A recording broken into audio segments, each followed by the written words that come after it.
I stood in my sister Madison's grand ballroom, blood dripping from my nose onto my blue dress. 200 guests stared in silence as Madison, the newly crowned Entrepreneur of the Year, gripped my hair, dragging me toward the exit. Our mother, Eleanor, sat at the head table, wine glass, raised a satisfied smile playing on her lips. My phone vibrated in my pocket, the recording app still running, capturing every word, every sound. I knew this was the moment everything changed forever. 3 weeks before that nightmare evening, I sat at my desk in the Financial Crimes Division scrolling through emails when Madison's name appeared in my inbox. An official invitation to her Entrepreneur of the Year ceremony sent through her assistant, not even a personal note. I stared at the elegant digital card with its gold lettering and felt that familiar ache in my chest. Madison had always been the star of our family. Growing up in our suburban home in Arlington, Virginia, she collected achievements like other kids collected baseball cards. Valedictorian at Washington High, captain of the debate team. Homecoming queen, full scholarship to Harvard for her MBA. Her photo still hung in our old high school's Hall of Fame, that perfect smile beaming down at current students. I took a different path. While Madison dazzled everyone with her charisma and ambition, I found comfort in numbers and patterns. At George Mason University, I discovered my talent for forensic accounting. There was something satisfying about following money trails, uncovering hidden transactions, finding the truth buried beneath layers of deception. My professors said I had an exceptional eye for detail, an intuition for spotting irregularities that others missed. But in the Montgomery family, my quiet success meant nothing. Eleanor, our mother, had made her preference clear since we were children. Sunday dinners were performances where Madison's latest accomplishments took center stage, while my work with the federal government was dismissed with a wave of Eleanor's manicured hand. Alberta works with numbers. She would tell her friends at the country club, her tone suggesting I counted pennies at a bank. The truth was far more interesting. As a senior forensic accountant with the FBI's white-collar crime division, I investigated multi-million-dollar fraud cases. My work had put corrupt executives behind bars, recovered stolen funds for defrauded investors, and protected countless victims from financial predators. But Eleanor only had eyes for Madison's glossy magazine covers and TED Talk appearances. I was about to delete the invitation when my boss, special agent in charge, Robert Sullivan, appeared at my cubicle. His expression was grim, the kind of face he wore when a case was about to get complicated. "Alberta, we need to talk about Celestial Innovations," he said quietly. My blood ran cold. Celestial Innovations was Madison's company, the tech startup she had built into a $100 million empire in just 5 years. The media loved to feature stories about her innovative approach to sustainable technology and her inspiring journey as a female founder in Silicon Valley. "What about it?" I managed to ask, though I already knew this conversation would change everything. Robert closed my office door and sat down across from me. "We've received multiple whistleblower complaints, allegations of investor fraud, manipulated financial statements, phantom customers. The preliminary investigation suggests this goes deep Alberta. We're talking about potentially $50 million in fabricated revenue." The room spun slightly. I gripped the edge of my desk to steady myself. "You want me to investigate my own sister?" "I want to assign someone else, but you're the best we have. You know how these tech startups operate, and you have the skills to unravel complex financial schemes." He paused, studying my face. "If you're not comfortable, I'll understand. But Alberta, if these allegations are true, a lot of innocent people are going to lose everything." I thought about all those Sunday dinners, all those moments of being overlooked and dismissed. Part of me wanted to refuse to protect the family name despite everything, but I had taken an oath when I joined the Bureau. My duty was to the truth and to protecting victims, not to family loyalty. "I'll take the case," I heard myself say. Robert nodded, pulling out a thick file. "Everything we have so far is in here. Remember, this is strictly confidential. No one outside the investigation team can know, especially not your family." That night, I spread the documents across my dining room table. Financial statements, investor presentations, employee testimonies. The deeper I dug, the clearer the pattern became. Celestial Innovations was built on lies, customer contracts that led to shell companies' revenue projections based on deals that existed only on paper technology, patents that were slight modifications of existing innovations claimed as groundbreaking discoveries. My phone buzzed. Derek's name appeared on the screen. We'd been dating for 6 months, meeting at a financial crimes conference where he was covering the event as a business journalist. He was one of the few people who understood my work, who saw the importance of what I did. "Hey, you sound stressed," he said when I answered. "Bad day at the office." I wanted to tell him everything to share the burden of what I had discovered, but I couldn't. Just a complicated case. Family stuff is also weighing on me. Madison's big award ceremony is coming up. The one where your mom will spend the entire night comparing you to her. You don't have to go, Alberta. You don't owe them anything. His words were comforting, but he didn't understand the full picture. Now, I wasn't just Madison's overlooked sister. I was the federal agent assigned to investigate her empire of lies. And somehow I would have to face her at that ceremony, pretending everything was normal while knowing I held her future in my hands. As I stared at the evidence before me, my phone buzzed again. Another email from Madison's assistant reminding me to RSVP for the ceremony. I was about to ignore it when I noticed something strange. The subject line had been modified. Instead of just "Reminder RSVP for award ceremony," it now read "Reminder RSVP for award ceremony. Urgent." Why would Madison's assistant mark a simple reminder as urgent, unless it wasn't really from the assistant at all? I pulled up the email headers, a skill I'd learned during my digital forensics training. The sender's IP address didn't match Celestial Innovations' corporate network. Someone had spoofed the assistant's email address. But who would go to such trouble just to make sure I attended Madison's ceremony? The answer came as I cross-referenced the IP address with our case files. The email had been sent from Eleanor Montgomery's home computer. Our mother was personally ensuring I would be at that ceremony, and she was trying to hide her involvement. A chill ran down my spine as I realized the truth. This wasn't just about Madison's fraud. Eleanor was involved too, and my attendance at that ceremony was part of their plan. But what exactly were they planning? And more importantly, why did they specifically need me there? 2 days after discovering Eleanor's hidden involvement, my phone rang at 6 in the morning. Madison's name flashed on the screen. I stared at it shocked. My sister hadn't called me directly in over 2 years. Our communication usually went through Eleanor or consisted of obligatory holiday text messages. Alberta. Her voice sounded different, strained, and oddly formal. "I hope I didn't wake you." I was getting ready for work. I lied, not mentioning I'd been awake all night reviewing financial documents that painted her company as an elaborate Ponzi scheme. "Listen about my awards ceremony next week. I really need you to be there. It's important for the family image you understand the press will notice if my only sister doesn't attend." There was something rehearsed about her words, as if she were reading from a script. Madison had always been calculating, but this felt different, desperate. "I already received the invitation," I said carefully. "I'm planning to come." "Good. That's good." A pause stretched between us. In the background, I heard what sounded like Eleanor's voice, though I couldn't make out the words. "Make sure you dress appropriately. This is a black tie event, Alberta. I can send you money for a proper dress if you need it." The insult was vintage Madison suggesting I couldn't afford appropriate clothing on my federal salary. But there was no real venom in it, just hollow meanness, like she was going through the motions of our usual dynamic. "I can manage, thanks." "Alberta." She started to say something, then stopped. When she spoke again, her voice had dropped to barely above a whisper. "Just be careful, okay? Things aren't always what they seem." Before I could respond, the line went dead.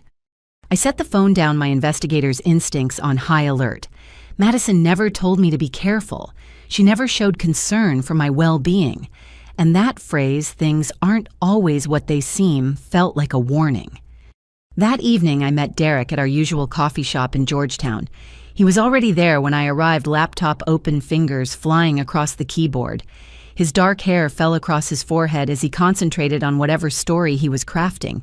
When he saw me, his face lit up with that crooked smile that had first caught my attention.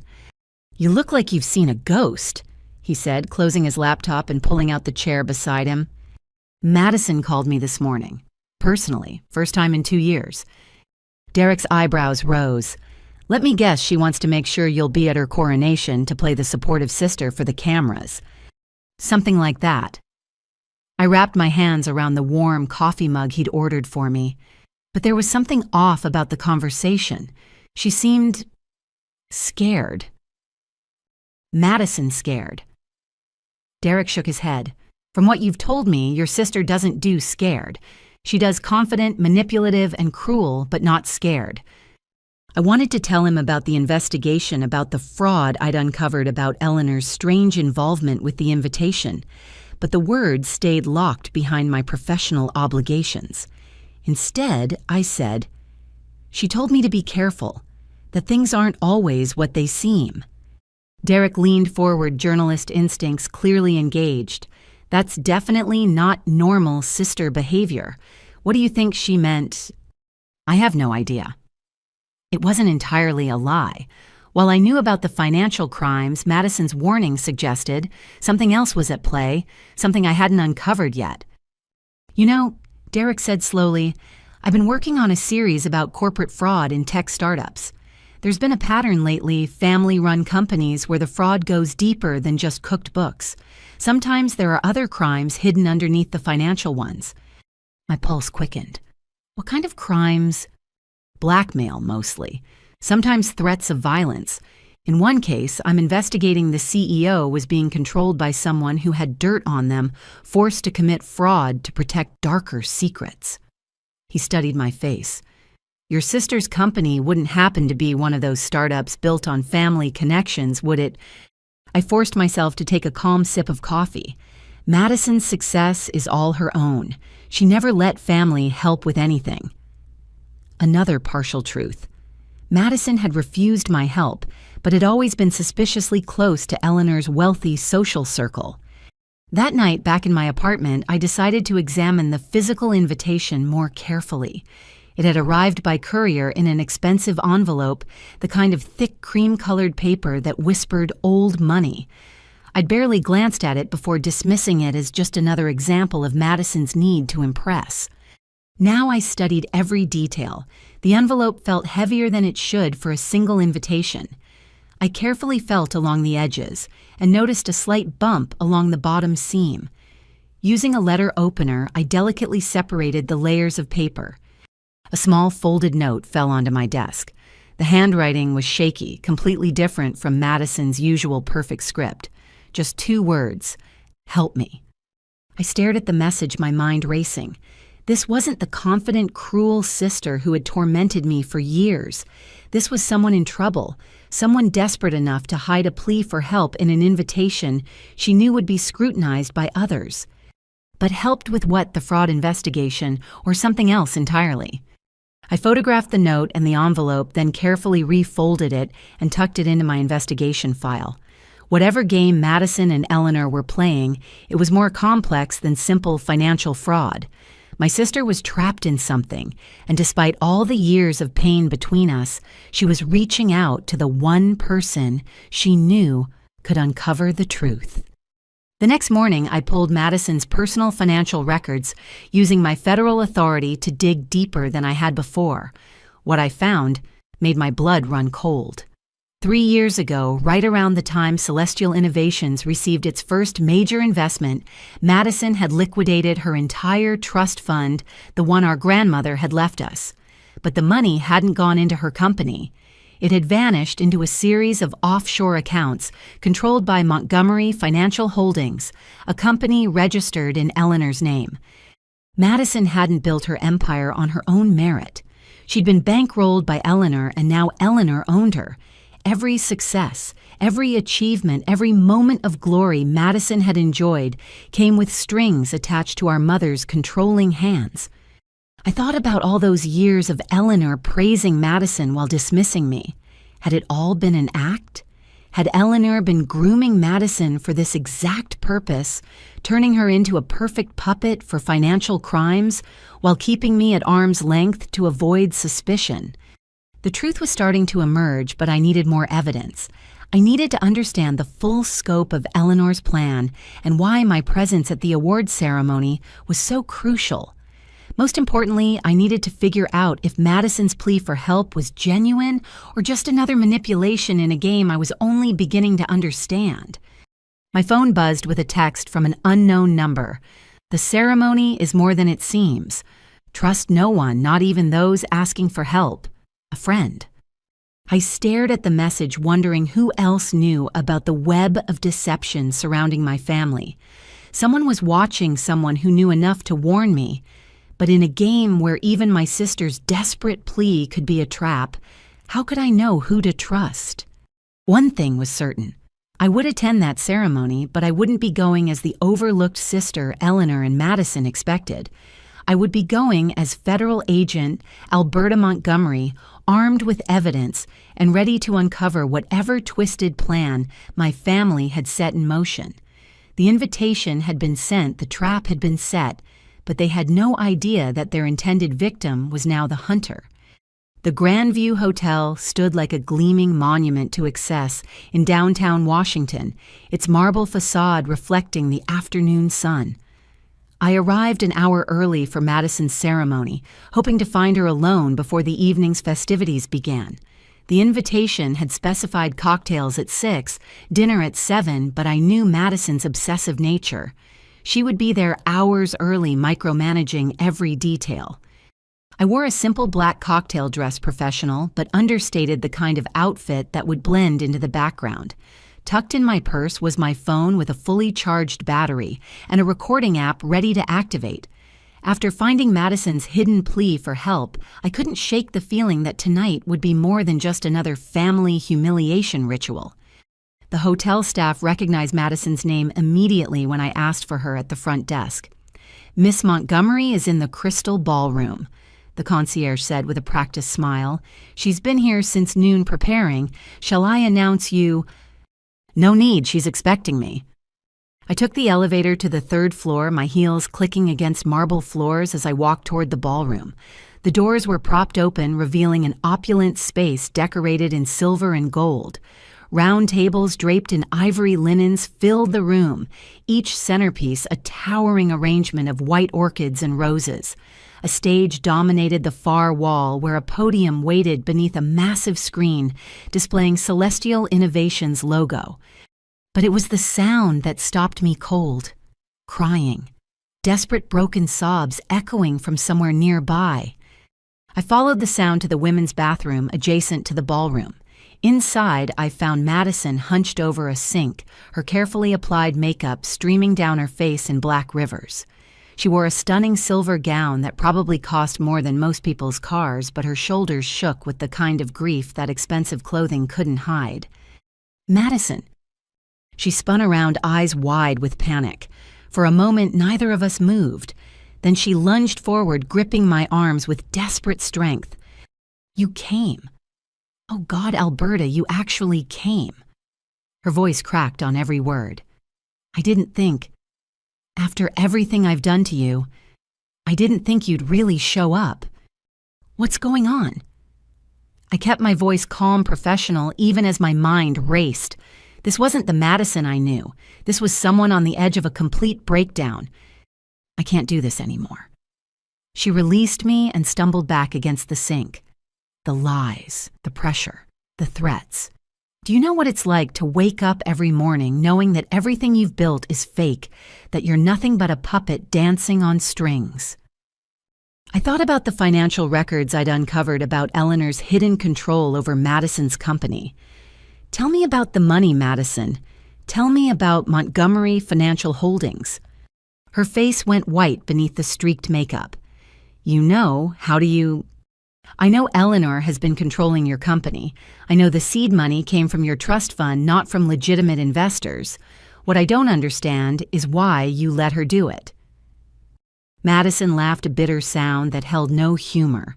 "Let her. You think I had a choice? You got out Alberta. You went to college, got your nice, safe government job, built a life away from her. But me, I was the chosen one, remember?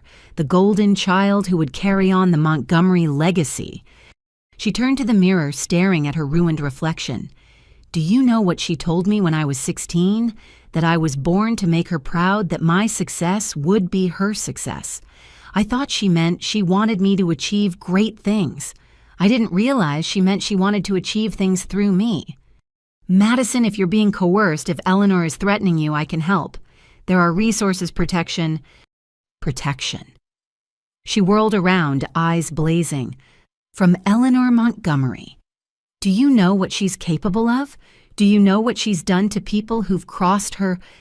Before I could respond, the bathroom door burst open. Eleanor stood there in a burgundy gown that made her look like royalty, her perfectly styled gray hair gleaming under the lights. Her gaze went from Madison's tear-stained face to me, and her expression hardened into something dangerous. Madison, darling, what are you doing? Her voice was silk over steel. Your guests will be arriving soon. You need to fix your face. Mother, you were just having another one of your episodes. Eleanor glided forward, producing a handkerchief from her clutch. Honestly, Madison, on tonight of all nights, do you want people to think you're unstable, that you can't handle the pressure of success? She began roughly wiping at Madison's face, her movements more aggressive than maternal. Madison stood frozen like a child being scolded. I watched horrified by the dynamic playing out before me. And Alberta. Eleanor continued without looking at me. How thoughtful of you to arrive early. Though I do hope you brought something more appropriate to wear. This is a celebration of excellence, not a funeral. My outfit is fine, Mother. She finally turned to me, and the coldness in her eyes made me step back. Is it? Well, I suppose we can't all have Madison's sense of style. Speaking of which, Madison, tell your sister about the wonderful announcement you'll be making tonight. Madison's hands trembled as she reached for her clutch. Yes, the announcement. Go on. Eleanor prompted, her grip on Madison's arm tightening until my sister winced. I'm announcing a new addition to our executive team, Madison said mechanically. A new CFO position, someone I trust completely to handle our financial operations. My blood ran cold. They couldn't be planning what I thought they were planning. Eleanor smiled, the expression never reaching her eyes. Yes, and we've already prepared the contracts, all perfectly legal and binding.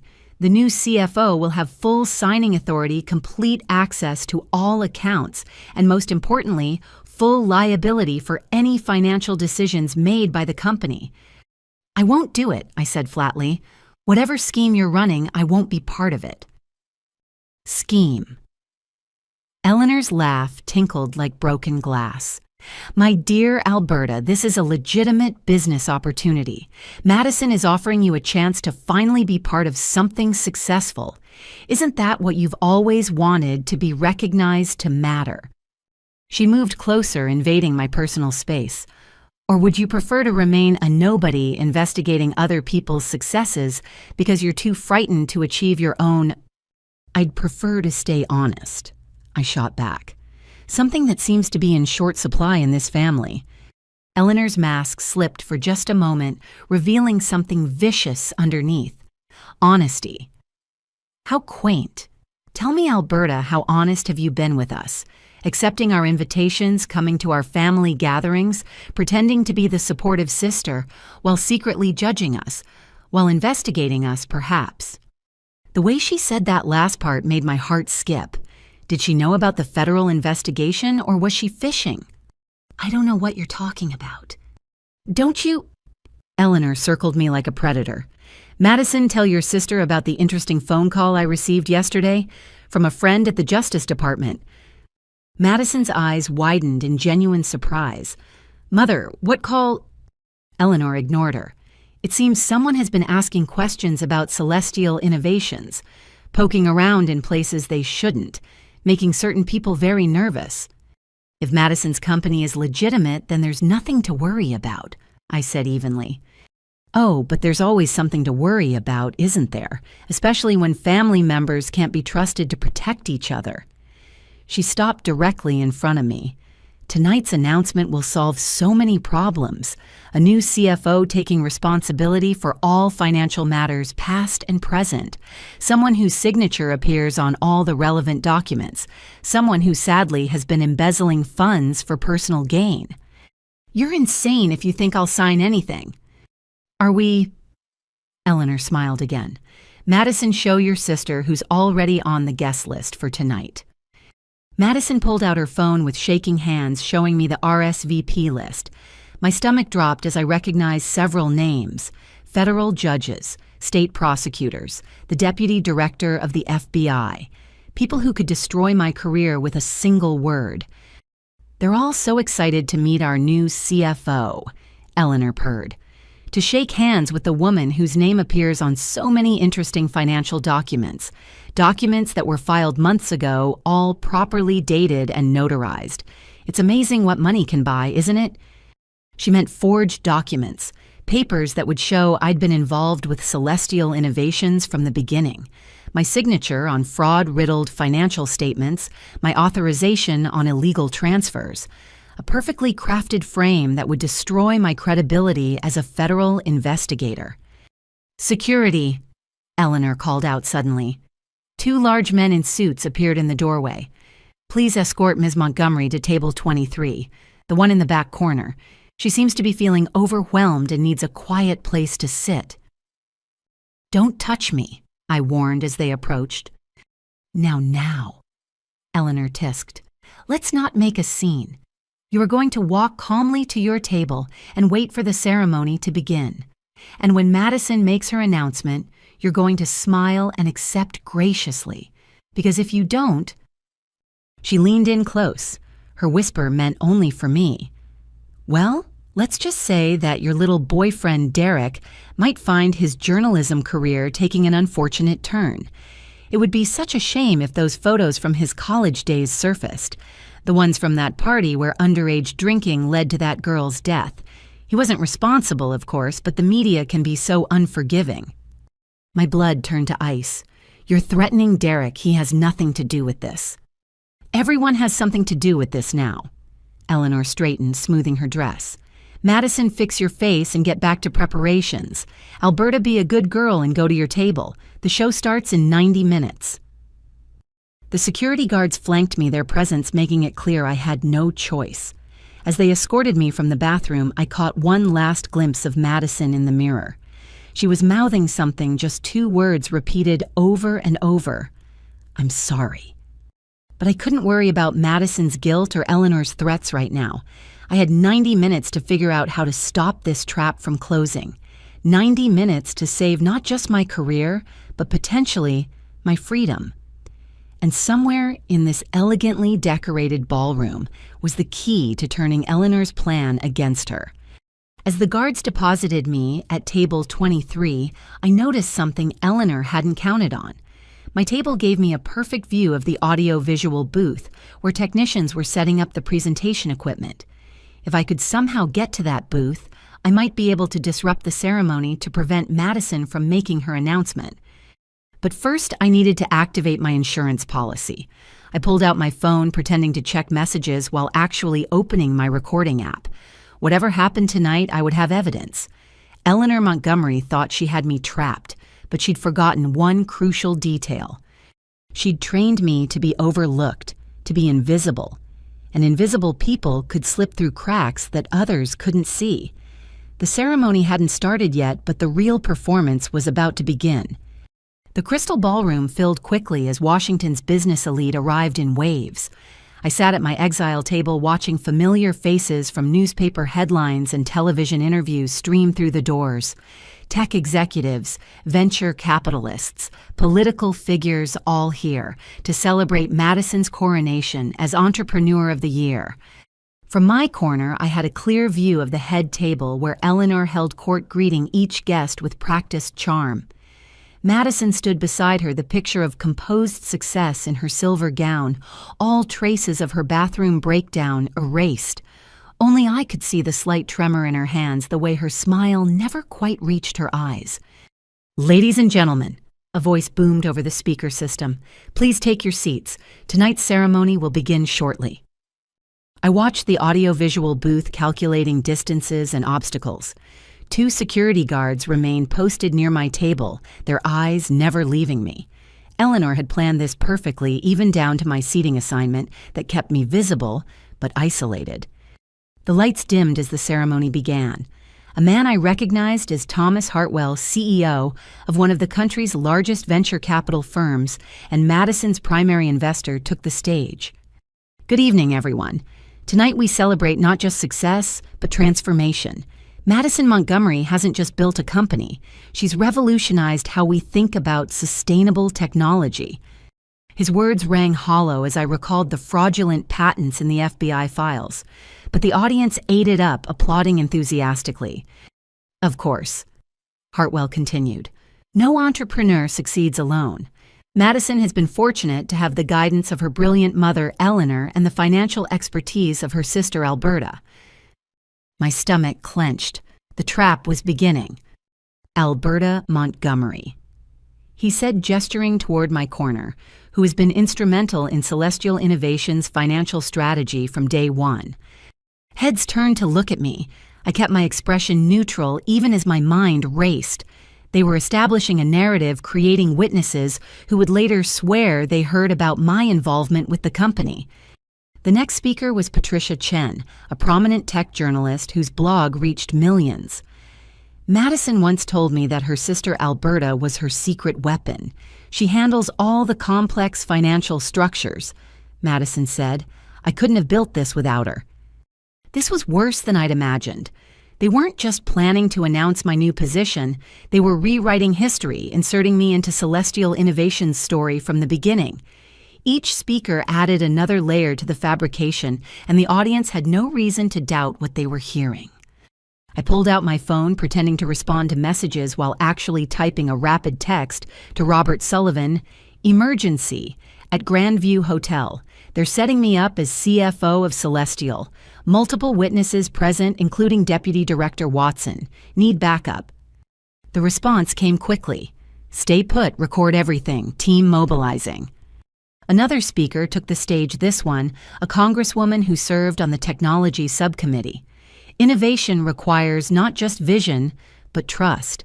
Madison Montgomery has built her success on family values, bringing her sister Alberta into the fold to ensure financial transparency and integrity." Financial transparency. The irony nearly made me laugh, but something else caught my attention. At the head table, Madison was growing increasingly agitated. She kept glancing at her phone, then at Eleanor, her face cycling through emotions I couldn't quite read. Then Eleanor stood moving to the podium with the grace of a queen approaching her throne.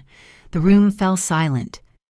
"My dear friends," she began, "tonight is a celebration of what a mother dreams for her children. Success, recognition, legacy. Both of my daughters have exceeded my wildest hopes." She turned to look directly at me, and the malice in her smile made my blood run cold.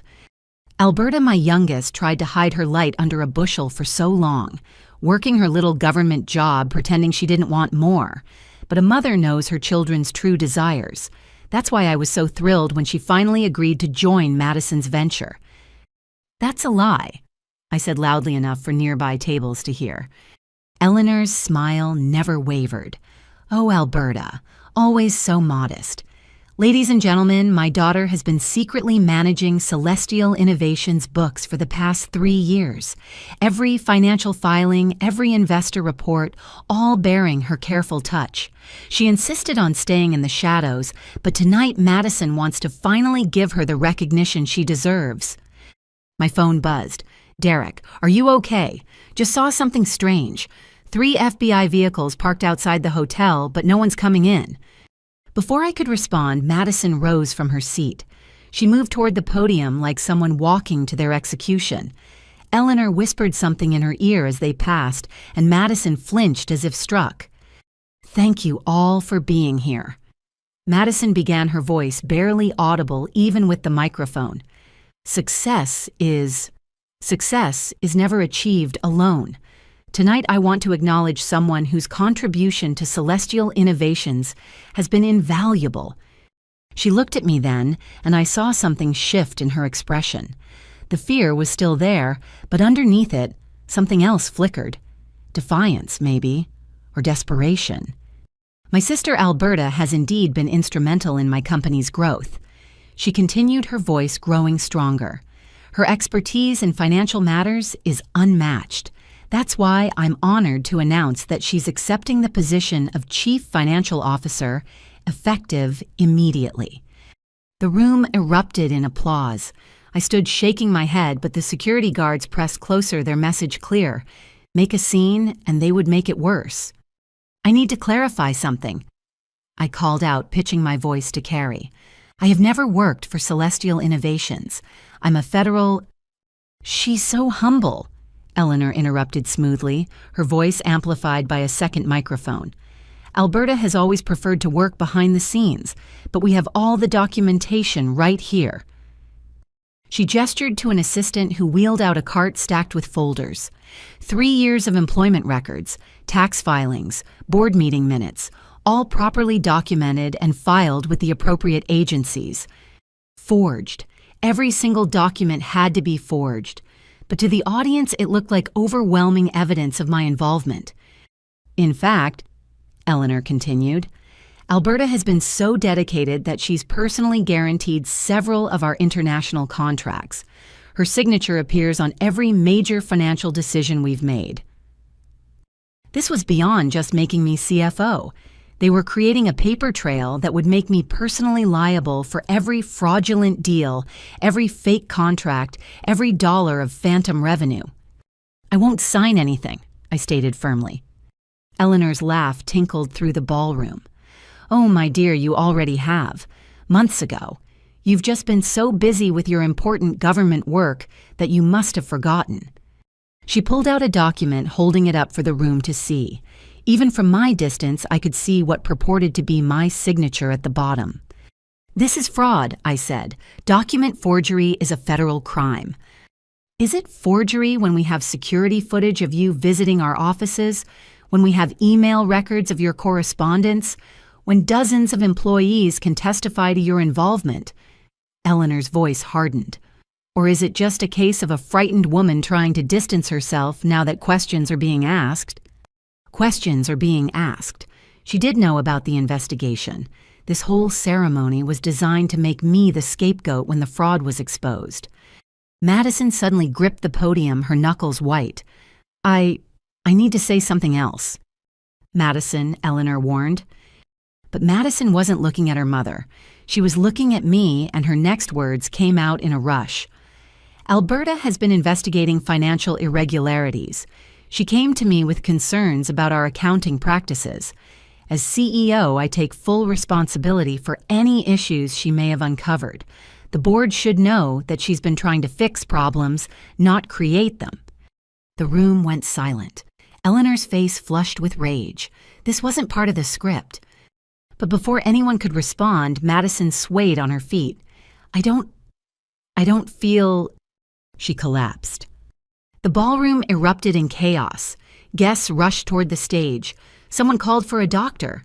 In the confusion, I saw my chance. The security guards had moved to help with crowd control, leaving my path to the audiovisual booth clear.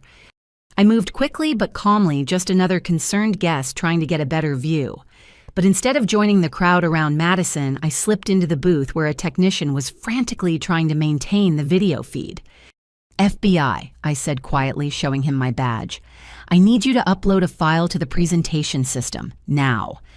His eyes widened, but he nodded. I handed him my phone with the recording app open. When I give you the signal, play this over the speaker system, full volume. Back on stage, Madison was sitting up, insisting she was fine, just overwhelmed. Eleanor knelt beside her, and I could see her lips moving in what looked like threats rather than comfort. I stepped out of the booth and moved toward the stage, my federal badge now visible. Ladies and gentlemen, I'm Special Agent Alberta Montgomery with the FBI's Financial Crimes Division. I need everyone to remain calm and stay in your seats. Eleanor shot to her feet. This is ridiculous. Security. but I was already at the podium, my voice carrying through the microphone. For the past month, I've been investigating celestial innovations for investment fraud. Tonight's ceremony appears to be an attempt to obstruct that investigation by falsely implicating me as an employee of the company. "She's lying!" Eleanor shrieked. "She's trying to destroy her own sister out of jealousy." I nodded to the technician. A moment later, Eleanor's voice filled the ballroom crystal clear from the recording I'd made in the bathroom. A new CFO taking responsibility for all financial matters past and present. Someone whose signature appears on all the relevant documents. Someone who, sadly, has been embezzling funds for personal gain. Then, it's amazing what money can buy, isn't it? And finally, your little boyfriend Derek might find his journalism career taking an unfortunate turn. The recording cut off, leaving devastating silence in its wake. Federal crimes had been committed, and everyone in the room had just heard the evidence. I looked at the crowd, recognizing the deputy director among the shocked faces. "I believe backup is waiting outside. Someone should probably let them in." As FBI agents flooded the ballroom, I locked eyes with Madison. She was crying again, but this time there was relief mixed with the tears. Whatever hold Eleanor had over her, it was finally breaking. Eleanor stood frozen as agents approached her, the reality of her situation finally sinking in. The puppet master had been so focused on pulling strings that she'd forgotten one simple truth: even invisible daughters could learn to fight back. And sometimes, the best trap was the one that caught its own creator. The FBI agents moved through the ballroom with practiced efficiency, but Eleanor wasn't finished. As two agents approached her, she straightened her spine and addressed the room with the imperious tone of someone who still believed she controlled the situation. "This is a misunderstanding," she announced. "My daughter is clearly having some kind of breakdown. Stress, perhaps, or maybe something more serious. Mental illness does run in families." The implication hung in the air like poison. Several guests shifted uncomfortably, and I could see the calculation in Eleanor's eyes. If she could paint me as unstable, she might still salvage this. "Agent Montgomery has an impeccable record," Deputy Director Watson said, stepping forward from the crowd. "I've personally reviewed her work on numerous cases. Her mental fitness is not in question here." Eleanor's composure cracked slightly. "Then explain why she would fabricate such an elaborate conspiracy against her own family. We've done nothing but try to include her." I walked down from the stage, maintaining my professional demeanor, even as rage boiled in my chest. "Shall we discuss the forged documents you just presented? The ones with my signature dated 3 years ago. I'm sure the FBI's forensic analysts will find them very interesting." "Forged." Eleanor laughed, but it sounded forced. "Alberta, you signed those papers. I watched you do it." "Really? When exactly did this happen?" "Multiple occasions. Board meetings you attended, strategy sessions at our offices." She turned to the crowd. "We have witnesses, employees who saw her there." Madison struggled to her feet, pushing away the hotel staff trying to assist her. "Stop it, Mother. Just stop." "Madison, darling, you're confused.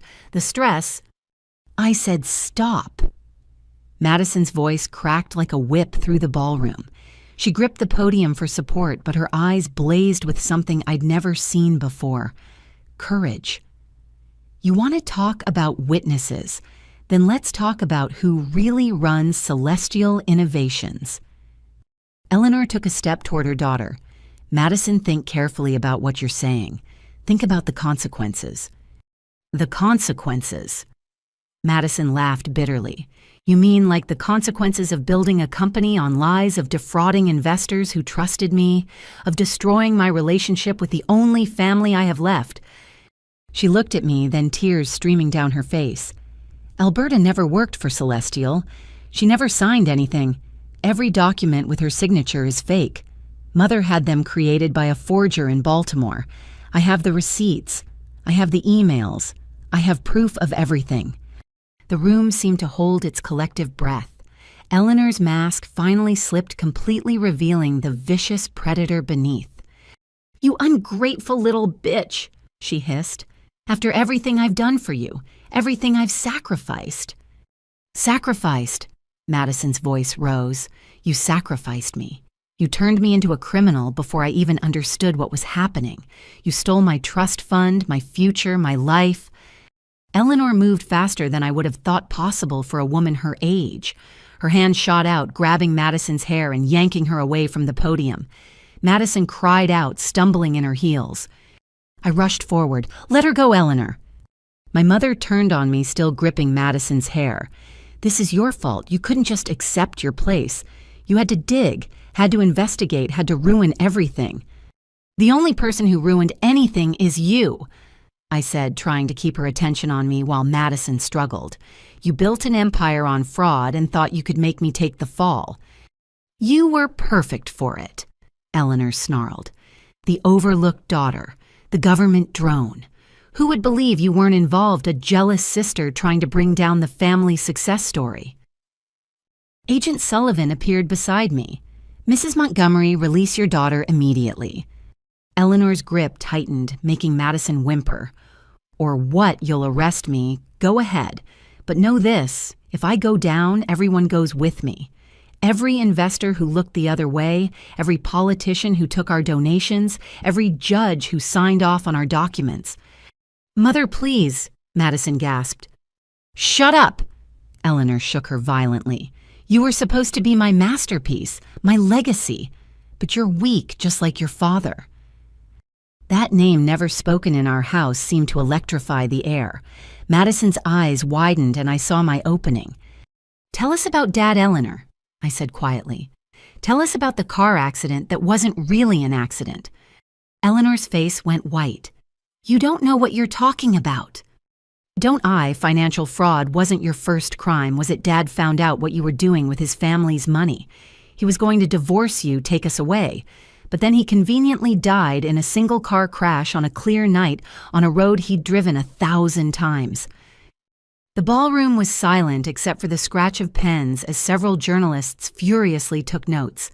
This had transformed from a financial scandal to something much darker. "Your father was a weak fool," Eleanor spat. "He would have destroyed everything I built." "So you destroyed him first," I said. It wasn't a question. Eleanor's composure shattered completely. With a snarl of rage, she shoved Madison away and lunged at me. "You sanctimonious little nothing. You think you're so righteous, so pure. You're nothing. You've always been nothing." I sidestepped her charge, my FBI training taking over. But Eleanor wasn't finished. She grabbed a champagne bottle from a nearby table, raising it like a weapon. "Mother, no," Madison screamed. Time seemed to slow. I saw the bottle arcing toward my head, saw the hatred in Eleanor's eyes, saw the shocked faces of the crowd. My body moved on instinct, ducking under the swing and catching Eleanor's wrist. The bottle flew from her grip, shattering against the stage in an explosion of glass and foam. Eleanor's momentum carried her forward, and we both crashed into a table, sending plates and glasses flying. "I'll kill you!" Eleanor shrieked, clawing at my face. "I should have gotten rid of you years ago. You were never supposed to matter." I managed to flip her onto her stomach, pulling her arms behind her back in a control hold. "Eleanor Montgomery, you're under arrest for assault on a federal officer, obstruction of justice, and conspiracy to commit fraud." She continued to struggle and scream obscenities, her dignified facade completely destroyed. The elegant society matron had revealed herself as the vicious criminal she'd always been. As agents moved in to take custody of Eleanor, I looked up to find Madison standing nearby, her silver gown torn, her face streaked with mascara. But for the first time in my memory, she looked free. "I'm sorry," she whispered, "for everything. For all the years I helped her hurt you. For being too weak to stand up to her. For almost letting her destroy you tonight." I stood slowly, feeling every bruise from the struggle. "We need to talk, Madison. Really talk. About everything." She nodded, wrapping her arms around herself. "I know. The FBI will want my cooperation. I'll tell them everything. Every crime, every cover-up, every victim. I want to make this right." Behind us, Eleanor continued to rage as agents led her away. "This isn't over. You think you've won. I own judges. I own senators. I'll be out by morning." Deputy Director Watson approached us, his expression grave, but not unkind. "Agent Montgomery will need your statement, and Ms. Montgomery—" He looked at Madison. "We'll need to discuss your cooperation agreement. Full disclosure might keep you out of prison." Madison straightened her shoulders. "I understand. I'm ready to face the consequences." As the ballroom slowly emptied crime scene technicians beginning their work, I noticed someone standing in the doorway. Derek, his press credentials visible, his camera capturing everything. Our eyes met across the chaos, and he gave me a small nod of encouragement. "Your boyfriend?" Madison asked, following my gaze. "Yeah." "Eleanor threatened him, didn't she, to control you?" I nodded. "She threatened everyone I cared about." Madison looked down at her ruined dress. That was her specialty, finding what mattered most to people and holding it hostage. She did it to me with you. "What do you mean?" "Every time I thought about defying her, she'd remind me how easy it would be to destroy your career, plant evidence, spread rumors.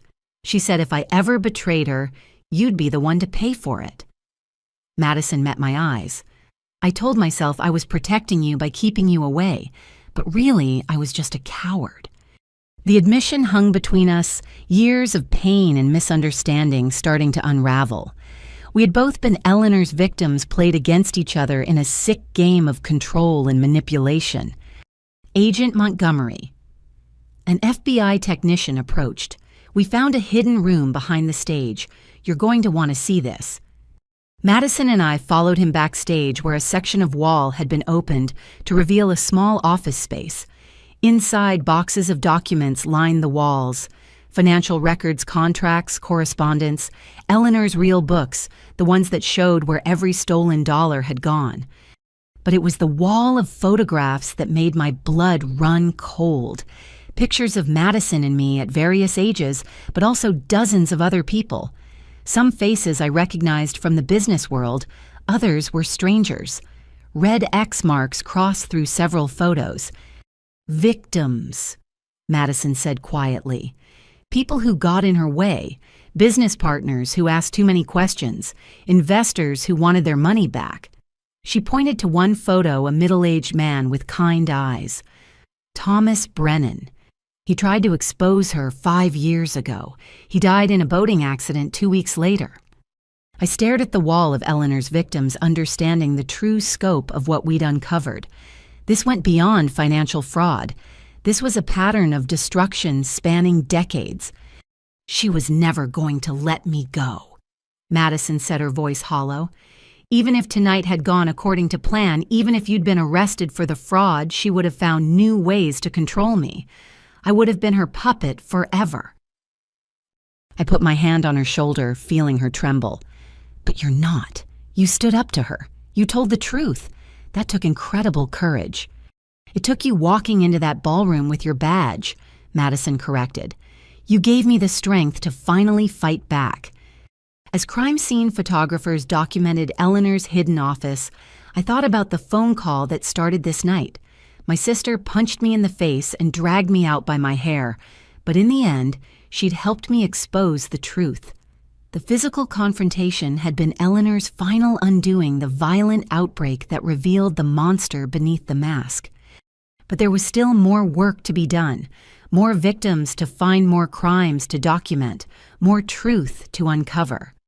Eleanor Montgomery's empire of lies was crumbling, and from its ashes, maybe Madison and I could finally build something real. Not the false family Eleanor had created through manipulation and fear, but something honest, however imperfect. The confrontation had erupted in violence and chaos, but sometimes destruction was necessary for rebuilding.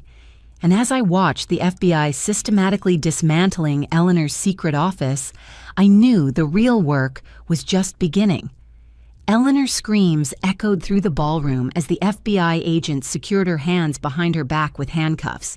But even being arrested couldn't stop her from spewing venom. The crowd of Washington's elite stood frozen, their black tie elegance a stark contrast to the raw ugliness unfolding before them. "You're making a mistake," Eleanor shouted at the agents. "Do you know who I am? Do you know who I know?" Deputy Director Watson stepped forward. "Mrs. Montgomery, I'd advise you to remain silent." Silent. Eleanor laughed a harsh sound that made several people step back. "I've been silent while building an empire that props up half this room. Senator Morrison, tell them about the campaign contributions." A distinguished man in the crowd paled and quickly looked away. "And you, Judge Hartman." Eleanor continued, her voice rising. "Remember that vacation home in the Hamptons, the one your wife doesn't know about?" The judge hurried toward the exit, his young companion trailing behind. Madison grabbed my arm. "She's going to expose everyone." "Let her," I said quietly. "Every threat she makes is another charge. Every person she implicates is another lead to investigate." But Eleanor wasn't finished. As the agents tried to guide her toward the exit, she twisted in their grip, her sophisticated updo now hanging in disarray. "You want to know about public humiliation, Alberta? Let me tell you what humiliation really is." She focused her wild eyes on me. "It's watching your worthless daughter coast through life on a government salary, while your brilliant one builds an empire. It's knowing that no matter how much you achieve, you're still married to a weak man who'd rather die than fight for what's his." "Eleanor, stop," one of her society friends pleaded from the crowd. "Stop? Why should I stop? They've already destroyed me." Eleanor's voice dripped with poison. "But I'll take every last one of you down with me. Every dirty deal, every bribe, every affair, every secret you thought was buried." Madison stepped forward. "Mother, please, just go with them quietly. Don't make this worse." Eleanor's head snapped toward her elder daughter. "Worse, you ungrateful brat. I made you everything you are. Without me, you'd be nothing but another pretty face with a useless degree." "Without you, I'd be free," Madison shot back. "Free?" Eleanor's laugh was unhinged. "You were never meant to be free. You were meant to be my legacy, my weapon. But you're too weak, just like your pathetic sister." I felt the weight of 200 pairs of eyes on us. Phones were out recording everything despite the FBI's requests to stop. By morning, this meltdown would be viral. The Montgomery family's destruction playing out in real time for the world to see. "Mrs. Montgomery," Agent Sullivan intervened, "every word you say is being recorded and can be used against you." "Good," Eleanor spat. "Record this Congressman Davies took $50,000 in bribes to push through zoning changes. Jennifer Walsh at the Post killed 3 stories about my company in exchange for her son getting into Harvard. The mayor's wife has been skimming from the children's charity for years." Gasps rippled through the crowd as people began to realize the breadth of Eleanor's reach. She hadn't just built a fraudulent company, she'd created a web of corruption that touched every level of Washington society. "And you." Eleanor turned her venom on a woman in a red gown. "Patricia Chen, you wrote that glowing profile of Madison last year. Did you mention that I paid off your gambling debts? Did you disclose that I own the paper your husband works for?" The journalist fled, her face burning with shame. Madison looked ill.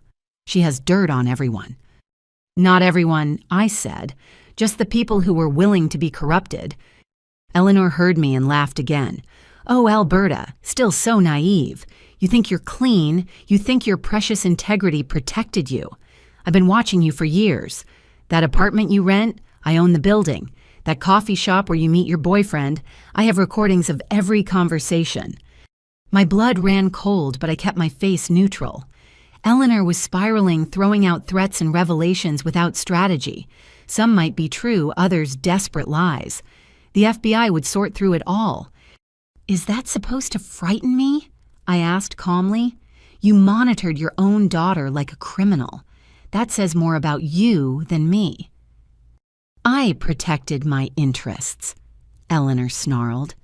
"Something you never understood. You were always too pure, too righteous. Just like your father. He thought he could expose me, too. Look how that ended." The admission hung in the air. Eleanor had just confessed to murder in front of 200 witnesses and a room full of federal agents. Madison made a sound like a wounded animal. "You killed him. You actually killed Dad." He was going to destroy everything. Eleanor said, her voice suddenly calm, almost reasonable. "The business, our reputation, our future. He found some irregularities in the books and suddenly developed a conscience. After 10 years of benefiting from my work, he decided to play hero." She looked at me with pure hatred. "He was going to take you both and disappear. Said he'd rather be poor and honest than rich and compromised. Fool. As if honesty ever fed a family or built a legacy." "So you had him murdered," I said, my voice steady despite the rage building inside me. "I protected my children's future," Eleanor corrected. "Madison needed the opportunities I could provide. Even you benefited Alberta. That college education paid for with money your father would have squandered on his stupid principles." The crowd was utterly silent now, witnessing something far beyond a business scandal. This was a family's darkest secrets being dragged into the light. "Take her," Deputy Director Watson ordered. But as the agents moved to escort Eleanor out, she played one final card. With surprising strength, she broke free from their grip and lunged not at me, but at Madison. "This is your fault," she screamed, her hands finding Madison's hair. "If you'd just played your part, none of this would have happened." Madison cried out as Eleanor dragged her toward the exit, using her own daughter as a human shield.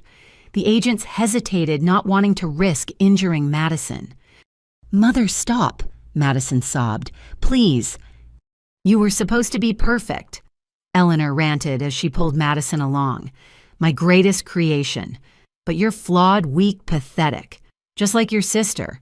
Just like your father." I moved without thinking, placing myself between Eleanor and the door. "Let her go." "Move or I'll snap her neck." Eleanor threatened, her arm now around Madison's throat. "You won't," I said with certainty, "because Madison is the only thing you ever really loved, even if you don't know how to show it properly." Eleanor's grip loosened slightly. "Love I don't love. Love is weakness. I invested, I built, I controlled." "Then why are you so angry that she betrayed you?" I pressed. "If she was just an investment, you'd write her off and move on. But you can't, can you? Because somewhere under all that poison, you actually care." "Shut up," Eleanor's voice cracked. "You don't know anything." "I know you're scared," I continued, stepping closer. "For the first time in your life, you're completely out of control. No money to buy your way out. No secrets to leverage. No one left to manipulate. Just you and the truth." Eleanor's arm trembled around Madison's neck. Behind her, I could see agents moving into position, ready to act if needed. "The truth." Eleanor laughed bitterly. "The truth is that I gave everything for this family. Every sacrifice, every hard choice, every bridge burned. And this is how you repay me." "You gave nothing," Madison said hoarsely. You took our father. You took our choices. You took our lives and shaped them to serve your ambition." "I made you strong." "You made us afraid," I corrected. "Afraid of disappointing you, afraid of being abandoned, afraid of each other. That's not strength, Eleanor. That's abuse." The words seemed to break something in Eleanor. Her grip on Madison loosened, and in that moment the agents acted.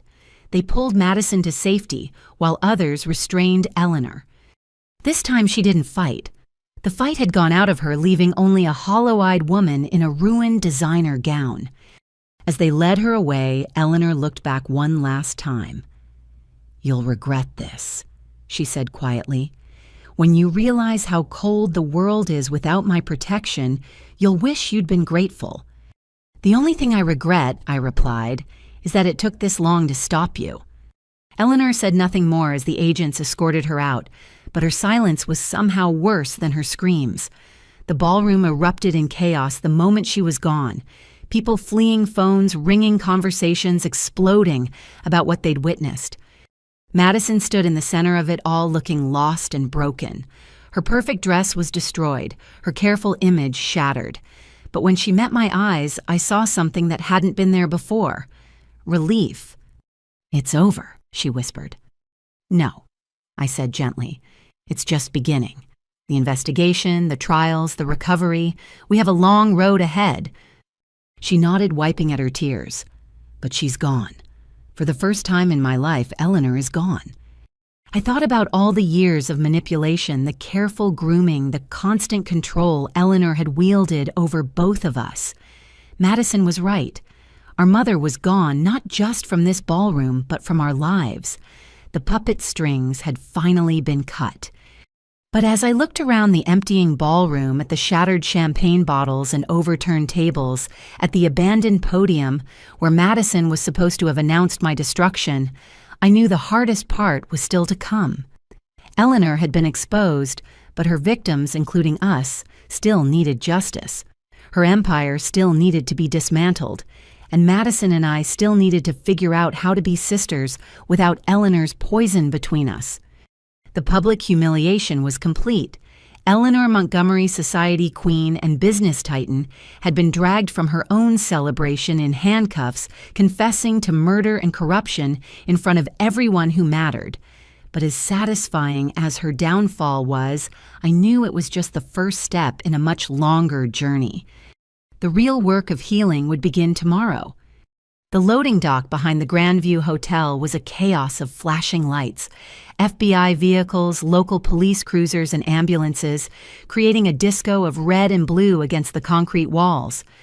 Eleanor had been taken away in the first transport, but the scene was far from over. Madison and I stood in the harsh fluorescent light of the dock, both of us looking like survivors of a disaster. Her silver gown was torn at the shoulder, makeup streaked down her cheeks. I wasn't much better, my dress ripped from the struggle, my carefully styled hair now a wild mess. "Agent Montgomery," a paramedic approached. "We need to check your injuries." I waved him off. "I'm fine, just bruises." "Protocol, ma'am. That was a violent assault." As he checked my pupils for signs of concussion, I watched Madison being examined by another paramedic. She winced as they touched her neck where Eleanor had gripped her. The bruises were already forming dark fingerprints against her pale skin. "Your nose needs attention," the paramedic said to me. "It's not broken, but—" Alberta.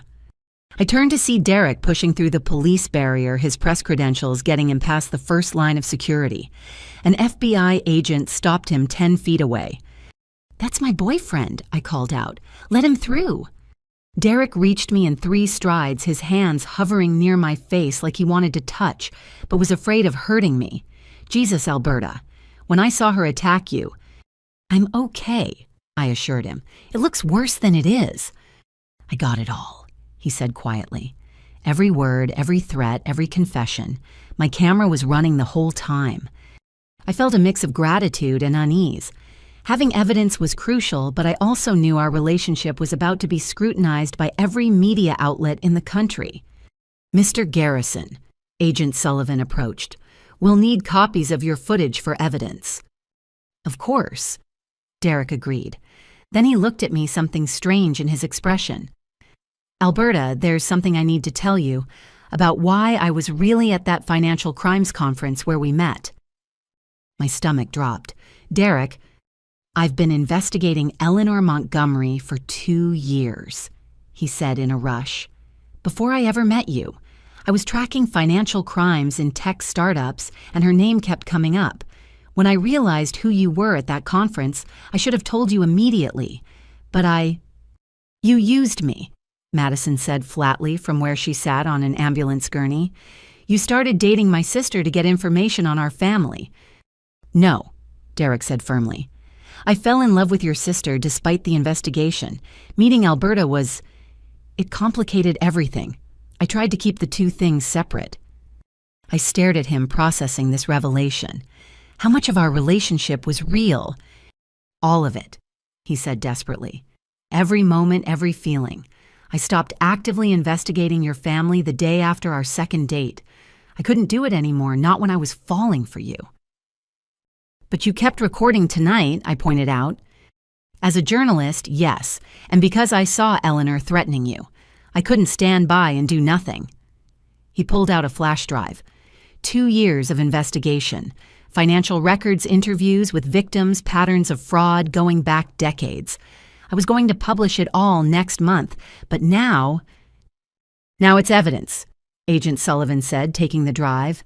Mr. Garrison will need a full statement about your investigation. I felt numb. In one night, I discovered my mother was a murderer. My sister had been her unwilling accomplice, and my boyfriend had been investigating my family since before we met. Trust seemed like a luxury I couldn't afford anymore. Agent Montgomery, another FBI agent, approached. We found something in Mrs. Montgomery's vehicle you need to see. I followed him to a Blacktown car parked near the loading dock. In the trunk, 3 suitcases sat packed and ready. But it was the manila envelope on top that caught my attention.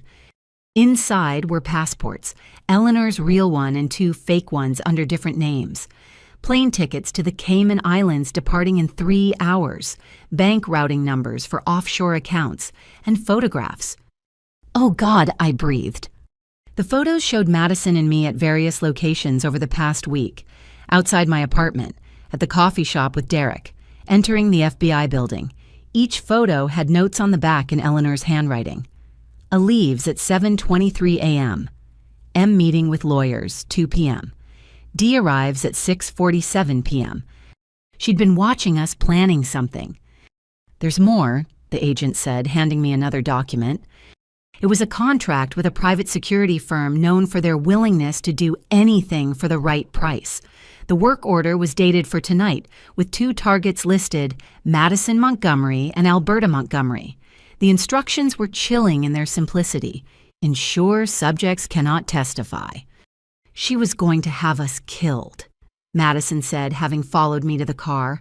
Her voice was hollow, emotionless. After the ceremony, after framing you for the fraud, she was going to eliminate us both. I showed the contract to Agent Sullivan. His face went grim. We need to get you both into protective custody immediately. No, I said. I'm an FBI agent. I can protect myself. Your mother just tried to have you assassinated, Sullivan pointed out. This goes beyond a normal case. She's in custody, I argued. She has associates, people she could have called before the arrest. He turned to Madison. Ms. Montgomery, do you know of anyone else involved in your mother's operations who might carry out her wishes? Madison wrapped her arms around herself. Harold Blackwood. He's her fixer. He handles problems that lawyers can't solve. Blackwood, Derek interjected. I have a file on him. Former CIA went private sector. Suspected in at least a dozen deaths never convicted. Sullivan immediately got on his radio. All units be advised. Possible threat from one Harold Blackwood. Consider armed and extremely dangerous. We're getting you both out of here, he told us. Safe house, at least for tonight. As agents prepared for our evacuation, I looked at Madison. My sister, my former tormentor, my fellow target. Did you know about the assassination plan? No, she said quietly. But I'm not surprised. When Eleanor decides someone is a liability, she eliminates them. I just never thought, I'm her daughter. I did everything she asked for years. How could she plan to kill me? Because you're not her daughter in her eyes, I said, understanding flooding through me. You're an asset, and when assets become liabilities, they're disposed of, Madison finished. A convoy of FBI vehicles pulled up to the loading dock. Sullivan gestured for us to get in. We need to move, now. But as we walked toward the vehicles, a figure emerged from the shadows between 2 dumpsters. Harold Blackwood, looking exactly like his file photo, mid-50s, gray hair, dead eyes. He held a gun with professional calm. Nobody moves, he said quietly. Mrs. Montgomery wants this handled quietly. Drop your weapon. Multiple FBI agents drew their guns. Blackwood didn't flinch. 2 bullets, 2 targets. I'll complete my contract before you drop me. My mind raced. Madison stood frozen beside me. Derek was too far away to help. But then I remembered something Eleanor had said in her rant. I own the building where Alberta lived. I had recordings of every conversation. "Blackwood," I called out. "Did Eleanor tell you she kept recordings of everyone including you?" His eyes flickered with interest. "She's been recording all her associates for years. Insurance policy, every meeting, every phone call, every contract killing discussed." I took a careful step forward. "When this goes to trial, those recordings become evidence. Your voice planning murders, discussing payments, revealing client names." "You're lying," he said, but uncertainty crept into his tone. "Am I? You know how Eleanor operates. Would she really trust anyone completely? Would she work with someone like you without protecting herself?" Madison caught on to my strategy. "She showed me some of them. The Brennan hit 5 years ago. She has your whole conversation about making it look like an accident." Blackwood's gun wavered slightly. "That's impossible. I swept for bugs." "Not in her jewelry," I said. "Her brooch, her watch, her rings. All recording devices. She told me tonight she's been watching everyone for years." The standoff stretched taut. Dozens of guns pointed at one man who could still complete his mission before dying. But I could see him calculating, weighing Eleanor's betrayal against his contract. "She's in custody," I pressed. "She'll trade those recordings for a deal. You know she will. She'll burn everyone to save herself." "Just like she burned my father," Madison added bitterly. Blackwood studied us for a long moment. Then he did something that surprised everyone. He laughed. "20 years I've worked for that woman," he said. 20 years of cleaning up her messes. And you know what I always knew this day would come. The day Eleanor Montgomery's empire would eat itself." He slowly lowered his gun, placing it on the ground. "I'm too old for prison, but I'm also too old to die for someone who was planning to sell me out." FBI agents swarmed him, securing the weapon and taking him into custody. As they led him away, he called back, "Check her home safe, behind the Monet reproduction. That's where she keeps the master recordings." Sullivan immediately dispatched a team to Eleanor's mansion.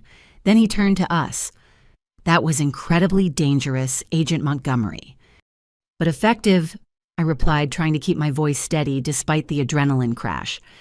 "Into the vehicles, now, no more delays." As we finally loaded into the SUVs, Madison beside me and Derek in the vehicle behind, I realized our escape from the hotel was more than physical. We'd escaped Eleanor's final trap, her last attempt to control us from beyond her arrest. But Blackwood's surrender had revealed something crucial. Eleanor had been recording everyone, keeping evidence of crimes far beyond financial fraud.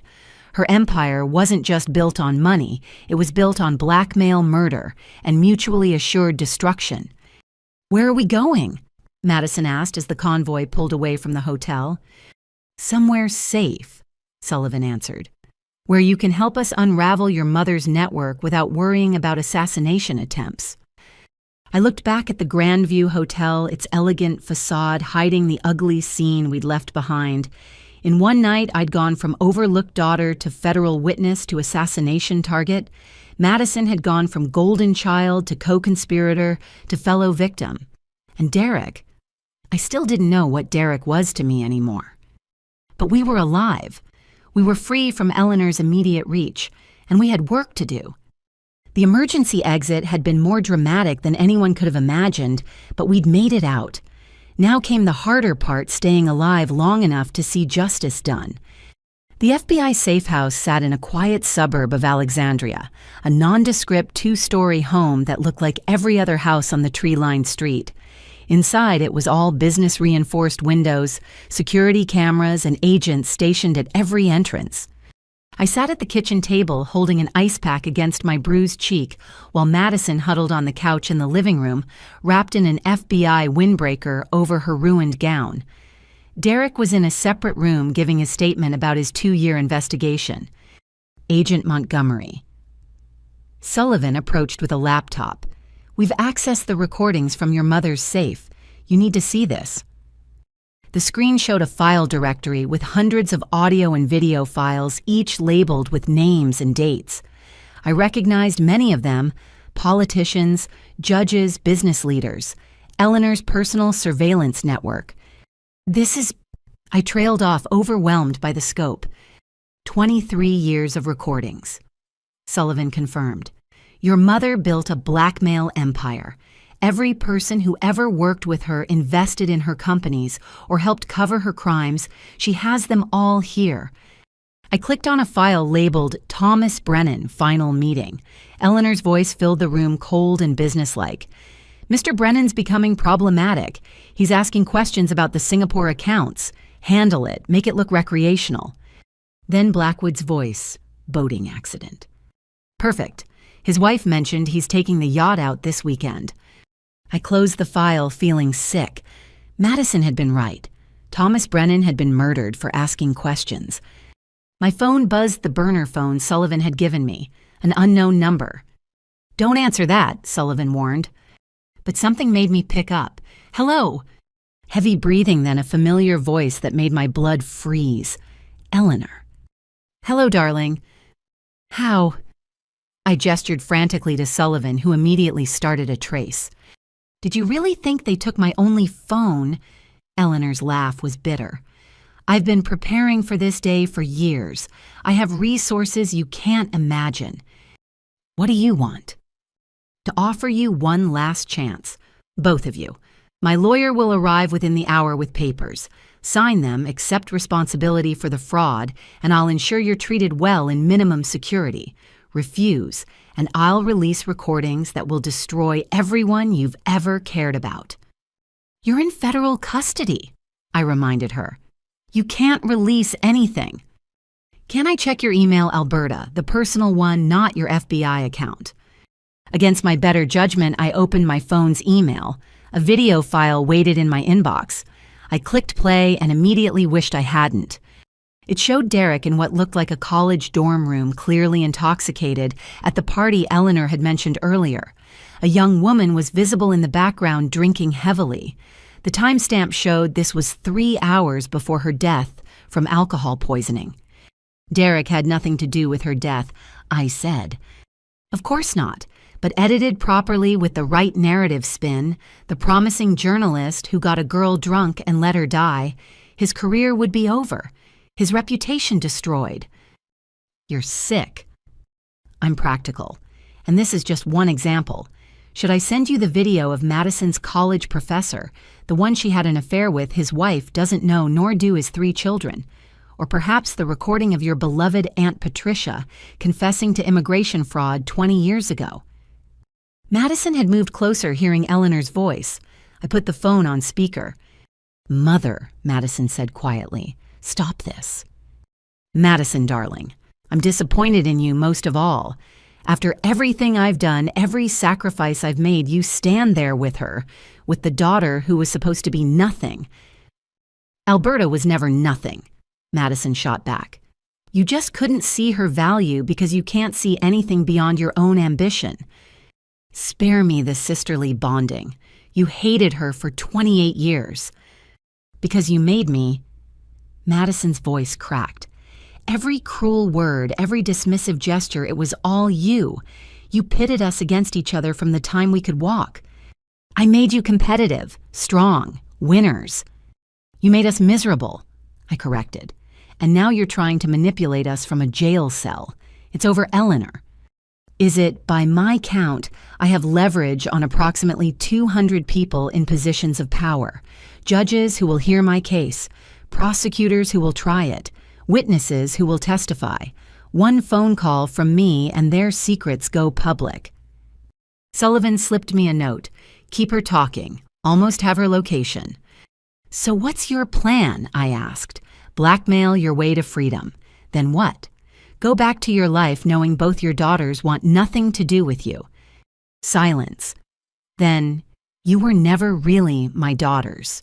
You were projects, investments. Alberta was the failure I kept around to motivate Madison, and Madison was the success I shaped to carry my legacy. But neither of you turned out as planned.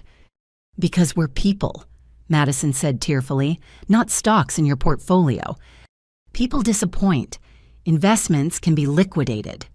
Eleanor's tone turned darker. Which brings me to my final offer.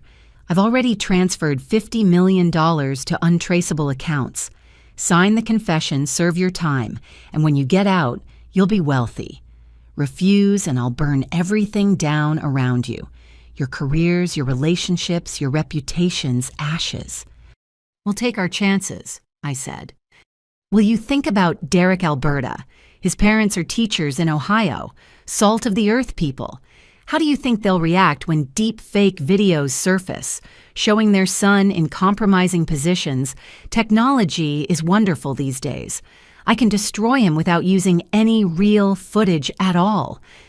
My hands clenched. Threatening me was one thing, but Derek's innocent family... Or Madison, Eleanor continued. Did you know 3 of your employees are undocumented? I do. 1 phone call to ICE and their lives are ruined. Their children deported. All because you couldn't sign a simple paper. You're a monster, Madison whispered. I'm a mother protecting what I built. Last chance girls. My lawyer arrives in 43 minutes. Sign or watch everyone around you burn. Sullivan showed me another note. Got her. She's at the detention center using a guard's phone. Eleanor, so I said carefully, we need time to think. 42 minutes. The line went dead. She can't really do all that, can she? Madison asked, tears streaming down her face. Sullivan's expression was grim. Some of it, yes. We're working to secure her recordings, but she likely has backups we haven't found. The deepfake threats are real that technology exists. And if she has compromised guards helping her, we can't let her hurt innocent people, Madison said. Derek's family, my employees, they don't deserve this. No one deserves this, I agreed. But if we confess to crimes we didn't commit, Eleanor wins. She walks free and continues destroying lives. Derek entered the room, having overheard the end of the conversation. She threatened my parents. I nodded, unable to meet his eyes. Then we fight back, he said firmly. I've been investigating her for 2 years. I have sources, contacts, people she's hurt who want justice. We can expose her entire network before she can act. In 40 minutes, Madison asked skeptically. We don't need 40 minutes. Derek pulled out his laptop. I've been preparing to publish for months. Everything's ready, financial records, victim testimonies, pattern analysis, showing decades of fraud and worse. 1 click and it goes live on every major news site. If you publish, she'll retaliate, I warned. Let her try. Once it's public, her leverage disappears. Blackmail only works in darkness. He looked at me. But I won't do it without your permission. This is your family. Your choice. I thought about Eleanor's empire of secrets built on fear and manipulation. Every person in her files was a victim of sorts, forced to compromise their integrity or live in terror of exposure. If we gave in now, it would never end. Do it, I decided. Publish everything. Madison grabbed my hand. Together. We face whatever comes together. Derek's fingers flew across the keyboard. Within minutes, his exposé began appearing online. Eleanor Montgomery, the architect of Washington's darkest secrets. Social media exploded as people shared the revelations. My phone rang again. Eleanor. You stupid girl, she snarled. Do you know what you've done? Yes, I said calmly. We've ended your reign of terror. I'll destroy you. Both of you. Everyone you love will pay for this betrayal. No mother. Madison spoke up, her voice stronger now. You'll sit in your cell and watch your empire crumble. You'll see your victims find justice. And you'll know that your daughters, the investments you tried to control, were the ones who brought you down.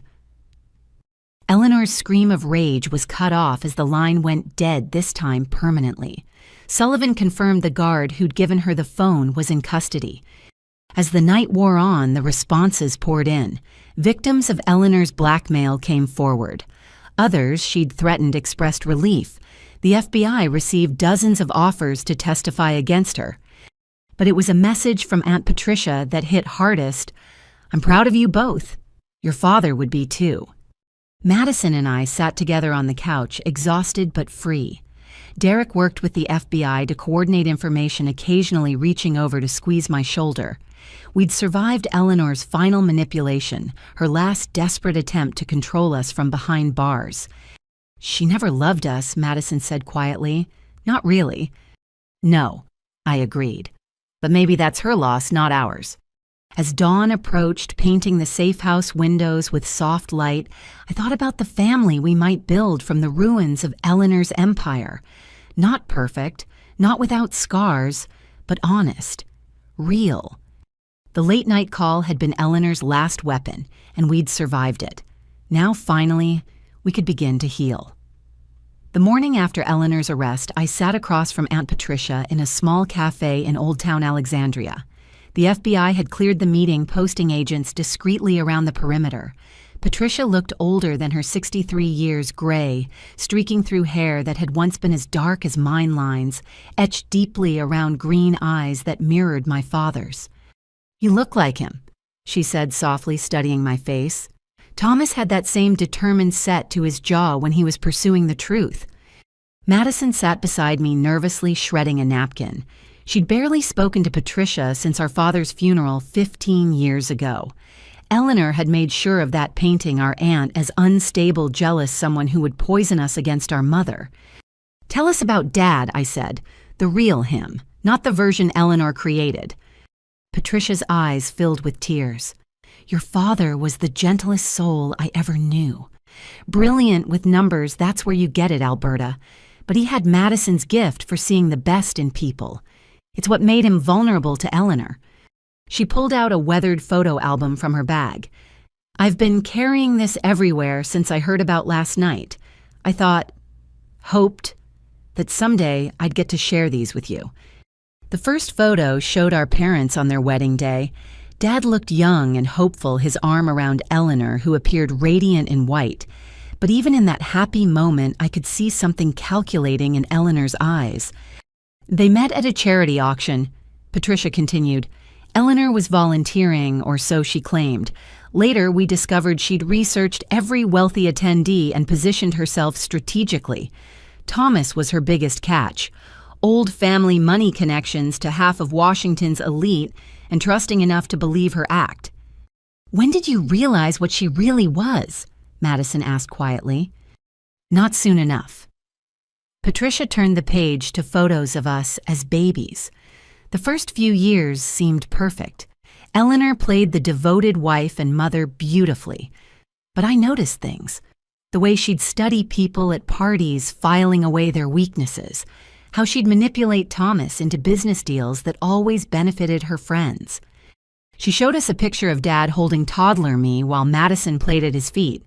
The love in his eyes was unmistakable. "Your father adored you both. He wanted to be a hands-on parent, but Eleanor slowly pushed him out, said he was too soft, that he'd make you weak. She had very specific plans for how you'd be raised." "To serve her ambitions," I said bitterly. "Exactly. Madison would be the public success groomed from birth to be extraordinary. You, Alberta, were designated as the backup kept capable, but never allowed to outshine your sister. Competition between you was encouraged to keep you both striving for her approval." Madison made a choked sound. "She told me Alberta was jealous of me, that I had to be careful or she'd sabotage my success. Well, she told me I'd never measure up," I added, "that Madison was everything I could never be." "Classic triangulation." Patricia's voice hardened. "Eleanor was a master manipulator, but your father started seeing through it when you were about 10 and 12. He found discrepancies in their joint accounts, money moving to places it shouldn't, investments in companies that didn't exist." She pulled out a folder of documents. "Thomas hired a forensic accountant quietly. What they found was staggering. Eleanor had been siphoning money from his family trust for years, using it to build her own shadow empire.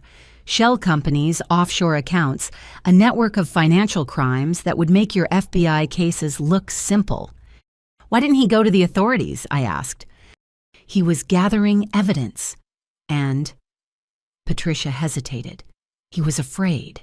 By then, Eleanor had connections everywhere. Judges, prosecutors, police commissioners. She'd spent 10 years building a web of favors and blackmail. Thomas knew if he moved against her without ironclad proof, she'd destroy him. So she destroyed him first," Madison said flatly. Patricia nodded, tears flowing freely now. He called me the night he died, said he'd found something devastating and was meeting with a federal prosecutor the next morning. He sounded relieved, like he could finally protect you girls from her. She showed us a newspaper clipping about the accident. Single car crash on a clear night. No skid marks. Blood alcohol level just over the legal limit, unusual for a man who rarely drank. The investigation was perfunctory, Patricia continued. The lead detective owed Eleanor a favor she'd gotten his son out of a drug charge. The coroner was her golf partner. Everyone who might have questioned the accident was either bought or blackmailed into silence. You knew all this and did nothing. Madison's voice rose. I tried, Patricia's composure cracked. I went to the police, the FBI, anyone who would listen. But a grieving sister making accusations against a wealthy widow without Thomas's evidence, I was dismissed as hysterical. And then Eleanor came to me with a proposition. She looked down, ashamed. Stay quiet and she'd let me see you occasionally. Keep pushing and she'd make sure I never saw you again. She might even arrange for me to have an accident too. I was a coward. I chose to stay in your lives even if it meant watching her poison you against each other. You were protecting yourself, I said gently. We understand that now. Do you? Patricia pulled out a safety deposit box key. I spent 15 years gathering evidence anyway. Every financial record I could find. Testimonies from people Eleanor hurt who were too scared to speak publicly. A copy of your father's original investigation that I managed to retrieve from his office before Eleanor cleaned it out. She slid the key across the table. Box 471 at First National downtown. Everything's there, including something Thomas recorded the week before he died. My hands shook as I took the key. A recording. He was paranoid by then, documenting everything. The recording is him detailing what he'd found and his fears about what Eleanor might do. He names names, provides account numbers, exposes the entire network. Patricia met my eyes. He also talks about you both. How much he loved you, how he was doing this to give you a chance at normal lives. Madison broke down completely, then sobbing into her hands. I put my arm around her, my own tears falling silently. There's more, Patricia said quietly. Your grandmother's death, 5 years before your father's, also suspicious. She'd been perfectly healthy, then suddenly had a fatal reaction to a medication she'd never been prescribed. Eleanor inherited everything, using it to expand her operations. 2 murders, I said numbly. At least. I found 3 others. Business partners who asked too many questions. A journalist who got too close to the truth. That secretary who was going to testify in a lawsuit against one of Eleanor's companies. Patricia's voice was steady now, the relief of finally telling the truth evident. Your mother didn't just run financial crimes, girls. She was a serial killer who used money instead of guns. Madison looked up, eyes red and swollen. How many people knew, how many stood by and let her do this? Too many, Patricia admitted. But they were afraid. Eleanor had turned fear into a currency more valuable than money. Cross her and lose everything, your reputation, your family, your life. The few who tried to stop her ended up destroyed or dead. Until now, I said firmly. It ends now.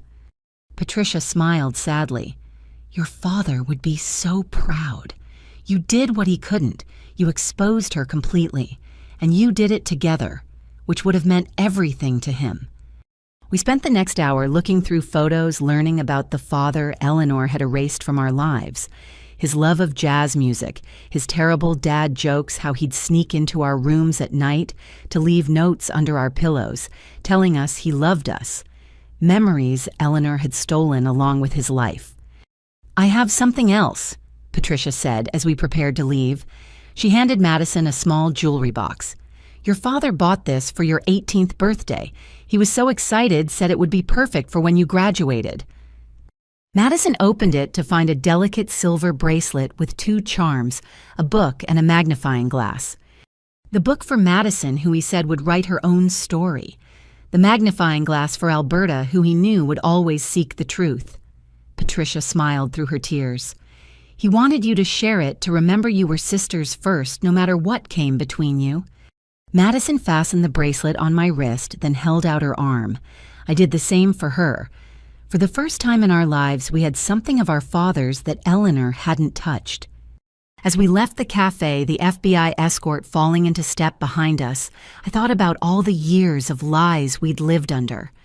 Eleanor hadn't just stolen our father, she'd stolen our relationship with each other, with our extended family, with ourselves. But secrets have a way of surfacing, and truth once released is impossible to recapture. The family history had unraveled completely, revealing not the successful matriarch Eleanor pretended to be, but a murderer who'd built an empire on the bones of her victims. Patricia hugged us both tightly before we parted. "She can't hurt anyone anymore. You made sure of that. Your father's finally getting justice 15 years late." As we drove back to the safe house, Madison and I sat in silence, processing the weight of what we'd learned. Eleanor wasn't just a criminal. She was a monster who'd worn the mask of motherhood while destroying everyone around her. But we'd survived, scarred, damaged, but alive. And now we had the truth about our father, our family, ourselves. The unraveling was complete. Now came the harder task of weaving something new from the threads Eleanor had tried to cut. The safety deposit box waited downtown, holding the final pieces of evidence that would ensure Eleanor never walked free again. Our father's voice, silenced for 15 years, would finally be heard. Justice was coming, not just for Madison and me, but for everyone Eleanor had destroyed in her relentless pursuit of power. The family history had unraveled, but from its threads we would weave a new story, one where truth conquered fear, where sisters stood together, and where love proved stronger than ambition. By midnight, Derek's article had shattered the internet. Eleanor Montgomery, the architect of Washington's darkest secrets, trended worldwide within hours. Every major news outlet scrambled to follow up on the explosive revelations, decades of fraud, blackmail, and murder, meticulously documented with evidence that couldn't be ignored. I stood in the FBI safe house watching the coverage on multiple screens. CNN, Fox, MSNBC, even international outlets, all leading with Eleanor's story. Photos of her being arrested at the gala played on loop her designer gown and handcuffs, creating a visual metaphor too powerful for any network to resist. The Montgomery financial empire appears to have been built on a foundation of corpses, one anchor intoned. With at least 5 suspected murders now under investigation, Madison sat curled on the couch, laptop open, scrolling through her company's internal communications. "My entire executive team is resigning," she said numbly. "Investors are pulling out. Employees are deleting their LinkedIn connections to Celestial Innovations." "I'm sorry," I said, meaning it. She laughed bitterly. "Don't be. It was all built on lies anyway. Every contract, every innovation Eleanor claimed we created, stolen or fabricated. At least now I can stop pretending." Derek's phone hadn't stopped ringing. Every journalist in the country wanted to interview the reporter who'd broken the story of the decade. He turned them all down, focused on coordinating with the FBI to ensure accurate information reached the public. "Alberta." Agent Sullivan entered the room. "Eleanor's attorney is holding a press conference. You need to see this." The screen switched to a live feed outside the detention center. Marcus Fitzgerald, a defense attorney famous for representing the worst of the wealthy, stood before a forest of microphones. His $1,000 suit and silver hair presented an image of respectability that made my skin crawl. "My client, Mrs. Eleanor Montgomery, has been the victim of a coordinated attack by jealous family members and a corrupt system." He began smoothly. "These allegations are fantasy created by daughters who resented their mother's success and sought to steal her fortune." "You can't be serious," Madison muttered. But Fitzgerald was just warming up. "Alberta Montgomery, who claims to be an FBI agent, has a history of mental instability. Her obsession with her more successful sister led to delusions of persecution. As for Madison Montgomery, her recent financial troubles drove her to conspire against the woman who gave her everything. Financial troubles. Madison straightened. What financial troubles? Derek was already typing. He's not wrong. Celestial Innovations has been hemorrhaging money for months. You've been covering it with creative accounting, but... Because Eleanor was draining the accounts, Madison protested. She took millions for her personal use, left me scrambling to make payroll. On screen, Fitzgerald continued his character assassination. We have witness statements confirming Alberta Montgomery's erratic behavior. Her violent outburst at last night's gala, where she attacked her own mother, demonstrates her dangerous instability. I defended myself, I said through gritted teeth. Furthermore, Fitzgerald smiled coldly. We have evidence that Derek Garrison, the so-called journalist, has been conducting an illegal surveillance operation against my client for years. His relationship with Alberta Montgomery represents a clear conflict of interest and potentially criminal conspiracy. That's insane, Derek said, but I could see worry in his eyes. In the court of public opinion, truth mattered less than narrative. Sullivan's phone buzzed. He answered, his face growing grim. 3 more lawyers just joined Eleanor's defense team, all top tier. Someone's funding this. Who, I asked, though I suspected the answer. The people in her blackmail files. If she goes down, she's taking them with her. They're investing in her defense to protect themselves. The media storm intensified by the hour. Social media split into camps, those who believed Derek's thoroughly documented expose and those swayed by Fitzgerald's counter-narrative. Then came the first real blow. Agent Montgomery, another FBI agent, entered. There's a video circulating. You need to see it. The clip, already viral, showed me at the gala from an angle that obscured Eleanor's initial attack. It looked like I'd lunged at her unprovoked, violent, and unhinged. Expert editing had removed the context, creating a damning narrative. Security footage from the hotel, the agent explained. Someone leaked it, probably bribed hotel staff. Can we release the full footage? I asked. Working on it, but the damage is spreading faster than we can counter it. Madison's phone rang. She looked at the caller ID and paled. It's the Washington Post. They want a statement about... She listened, her face growing more stricken. About my confession to financial crimes.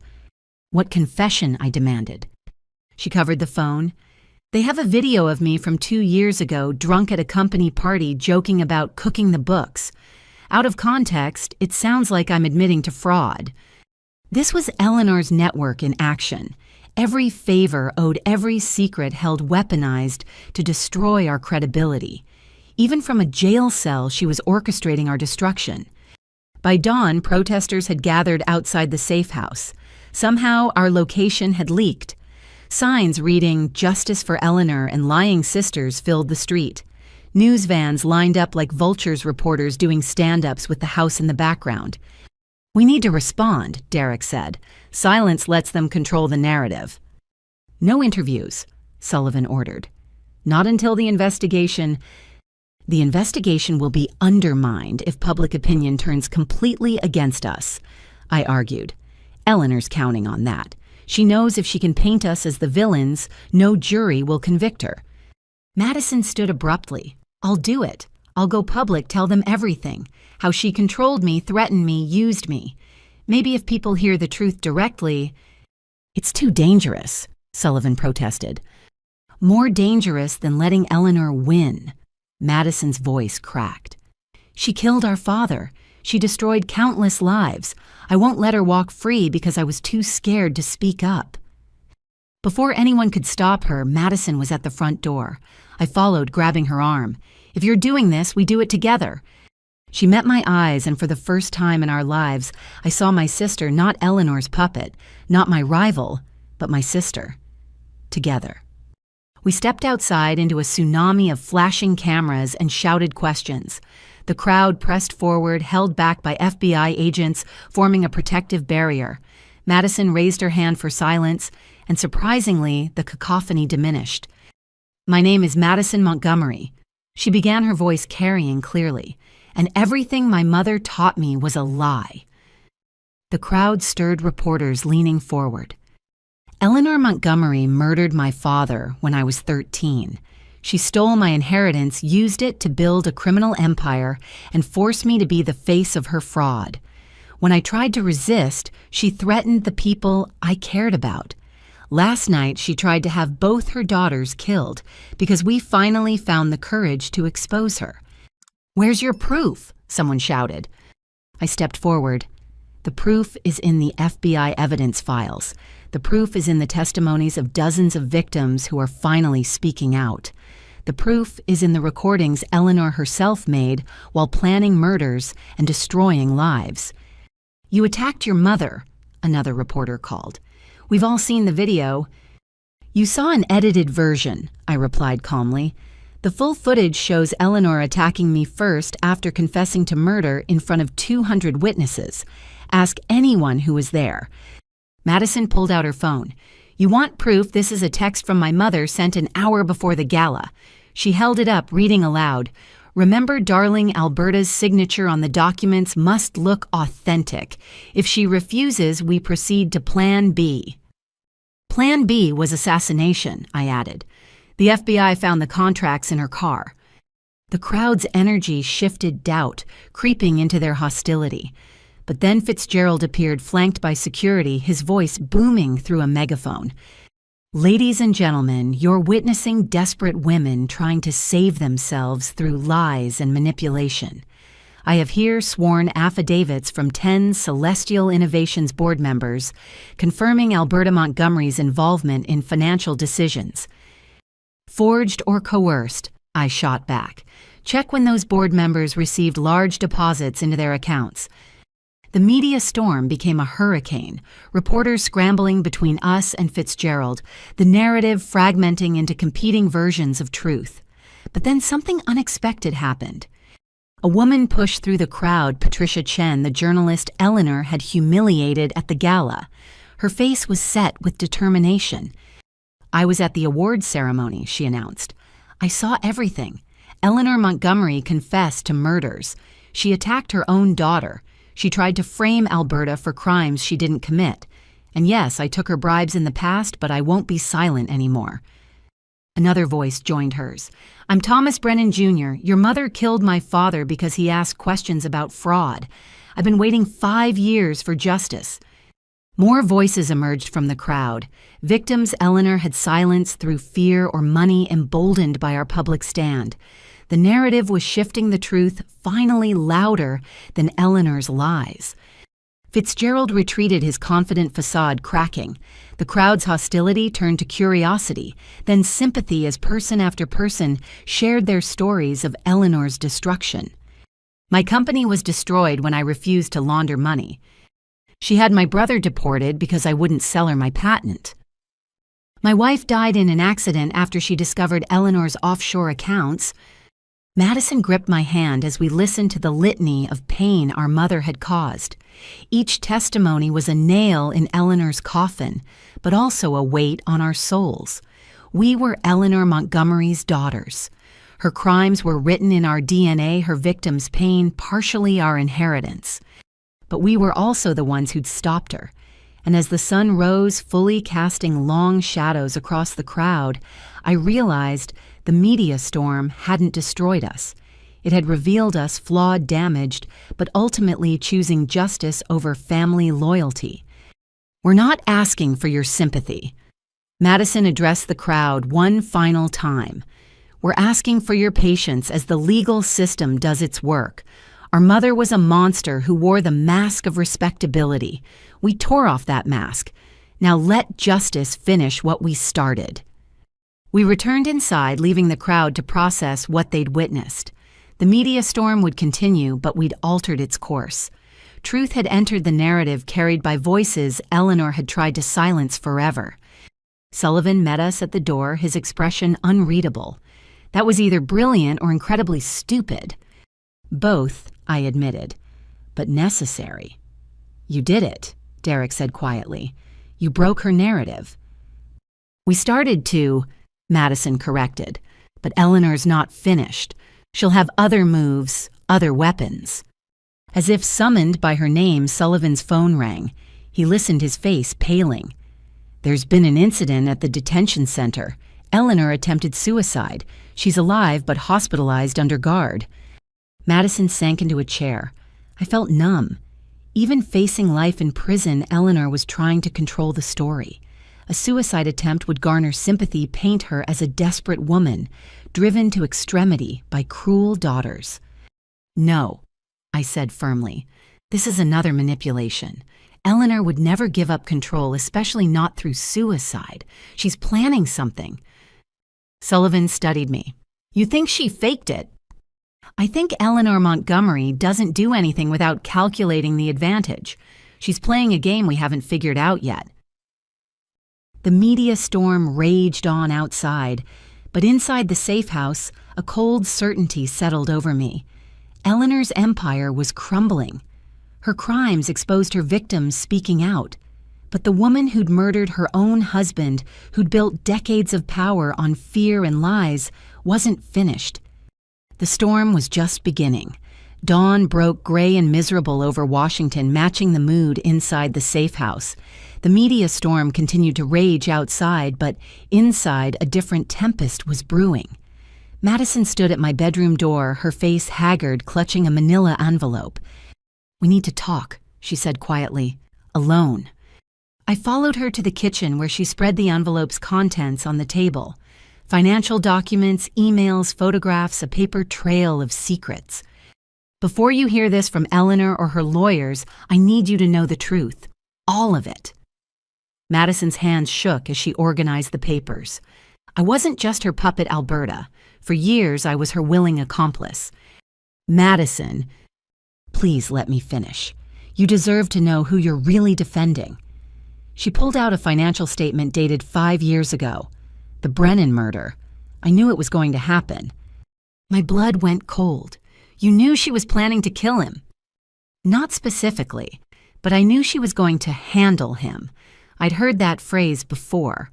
When I was 16, there was a business partner who threatened to expose some early fraud. Mother said she'd handle it. 2 weeks later, he died in a home invasion. Madison's voice was eerily calm. I learned not to ask questions. She showed me another document. "This is from 3 years ago, Celestial Innovations' first major contract, completely fabricated. I signed off on it knowing it was fake, knowing we were defrauding investors of millions. Because Eleanor forced you. Because I wanted to succeed." Madison's composure cracked. Yes, she controlled me, manipulated me, threatened me, but part of me, a big part, wanted what she was offering. The success, the recognition, the power.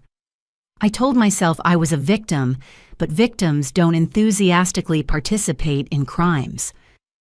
She pulled out a photograph that made my heart sink. It showed Madison at a dinner with Harold Blackwood and several other dangerous-looking individuals. "I knew who they were," she continued. "Eleanor's fixers, the people who made problems disappear. I sat at that table, smiled, charmed them, knowing they had blood on their hands, because they were useful to our business." "Madison, stop." I reached for her hand. "You don't have to—" "Yes, I do." She jerked away. "You stood up in front of those cameras and called me a fellow victim. But I'm not just a victim, Alberta. I'm a perpetrator. I hurt people. Maybe not directly, but I knew money was being stolen, lives were being ruined, and I kept signing documents, kept playing the golden child." She showed me an email thread from last year. Her responses to Eleanor were enthusiastic, offering suggestions for hiding assets, proposing new schemes. There was no evidence of coercion, just eager collaboration. The worst part. Madison laughed bitterly. I was good at it. The fraud, the manipulation, the public deception. Eleanor didn't just groom me. She found something dark inside me and nurtured it. People aren't born evil, Madison. She shaped you from childhood. Did she just water seeds that were already there? Madison pulled out the most damaging document yet. This is my personal account in the Caymans. $12 million skimmed from investor funds. Eleanor didn't make me do this. I did it myself because I could, because I felt entitled to it after everything I'd endured. I stared at the account statement, trying to reconcile this with the broken woman who'd begged for help at the gala. "When did it change?" I asked quietly. "When did you decide to stop?" Madison wiped at her tears. 6 months ago, we were at a charity event, ironic, right? A fundraiser for families affected by white-collar crime. One woman spoke about how her husband killed himself after losing everything to a fraudulent investment scheme. She showed photos of her children, talked about them, asking why Daddy was gone. She paused, composing herself. I realized I was creating those widows, those orphans. Every fake contract, every stolen dollar, it destroyed real people. That night, I went home and threw up until there was nothing left. Then I started documenting everything, preparing for the day I'd find the courage to stop. "But you didn't stop," I pointed out. "No, because I was a coward, because I was comfortable, because—" She met my eyes. "Because I knew it would destroy you too. Your career, your reputation. The perfect daughter who did everything right would be tainted by association. Part of me, the part Eleanor created, enjoyed knowing I could hurt you that way." The confession hung between us like a blade. Years of resentment, jealousy, and manufactured hatred condensed into this moment of brutal honesty. "So why tell me now?" I asked. "Because Eleanor's lawyers will use this. They'll paint me as the real mastermind, claim she was just a mother trying to protect her criminal daughter. They'll destroy my plea deal, send me to prison for decades." Madison pushed the documents toward me.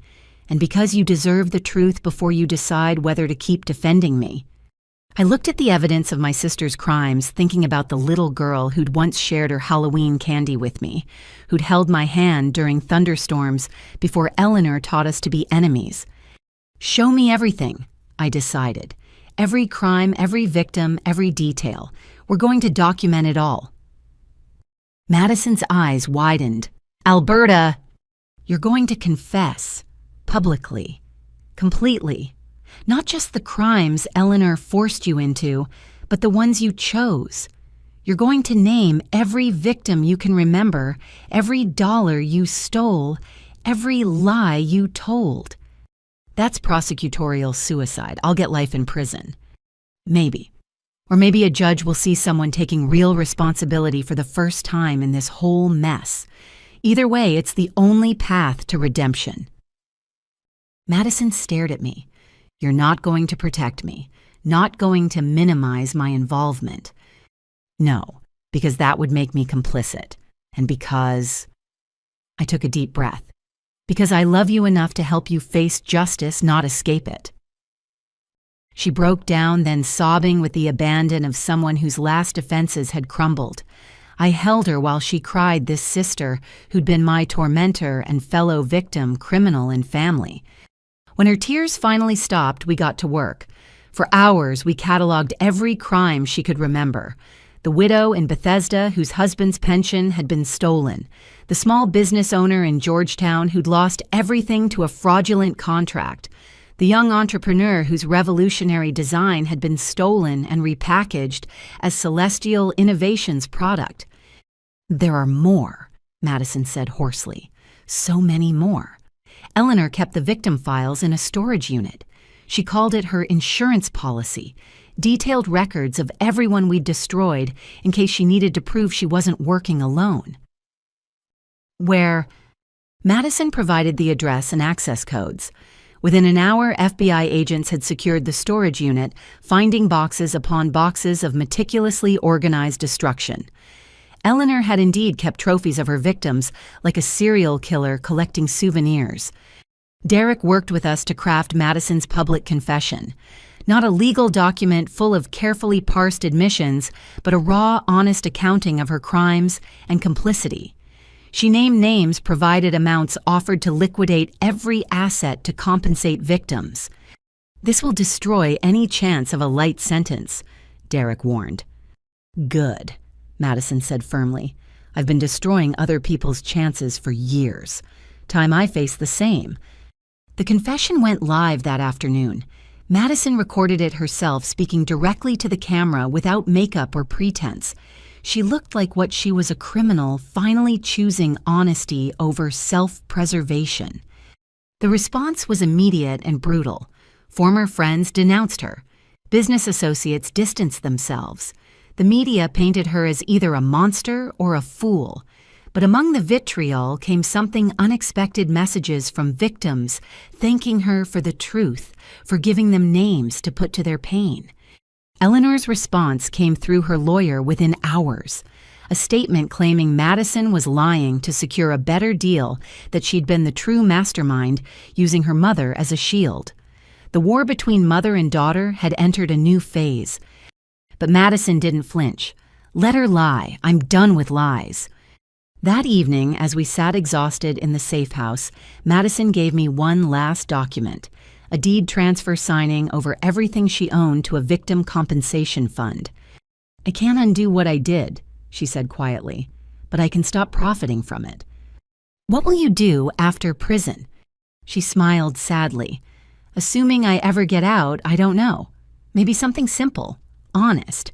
Work with my hands instead of my manipulations. Learn who I am without Eleanor's voice in my head. I'll be there," I promised. "When you get out, we'll figure out how to be sisters without her poison between us." Madison squeezed my hand. "I don't deserve that." "No," I agreed. "But family isn't about what we deserve. It's about choosing to love despite the damage." As night fell over the safe house, I thought about the confession that had shattered Madison's remaining defenses. She'd chosen truth over survival, justice over protection. It wouldn't erase her crimes, but it was a beginning. Eleanor had created 2 daughters, one to be her weapon, one to be her shield. But we were choosing to be something else, honest about our scars, accountable for our actions, and committed to breaking the cycle of manipulation that had defined our lives. The sisters' confession was complete. Now came the harder work of living with truth instead of lies.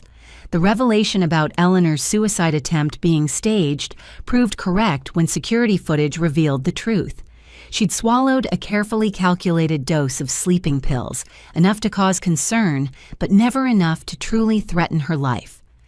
The hospital trip had been theater designed to buy time and sympathy, while her remaining network mobilized. 3 days after Madison's confession, I stood in the FBI command center surrounded by screens showing financial data surveillance footage and a massive web of connections linking Eleanor's criminal enterprise. The scope was staggering. Hundreds of offshore accounts, dozens of shell companies, connections reaching into every level of government and business. "She's been moving money," Agent Sullivan reported. "Even from custody, she's managed to transfer millions through intermediaries. The funds are disappearing into cryptocurrency untraceable after multiple conversions." "How?" I demanded. "She's in federal custody." "Lawyers," Derek said from his workstation. "Fitzgerald isn't just defending her, he's helping her hide assets. Every attorney-client meeting is an opportunity to pass messages." Madison sat nearby wearing an ankle monitor after being released on bond. Her public confession had earned her supervised release while she cooperated with authorities. She studied the financial patterns with the expertise of someone who'd helped create them. There, she pointed to a transaction. That routing number, it's one of her emergency protocols. When that account activates, it triggers a cascade of automatic transfers. She's not just hiding money, she's funding something. "What kind of something?" Sullivan asked. Before Madison could answer, alerts flooded our systems. The FBI's witness protection database had been breached. Names, locations, and security details of Eleanor's victims who'd agreed to testify were being leaked onto the dark web. "She's targeting witnesses," I realized, trying to silence them before trial.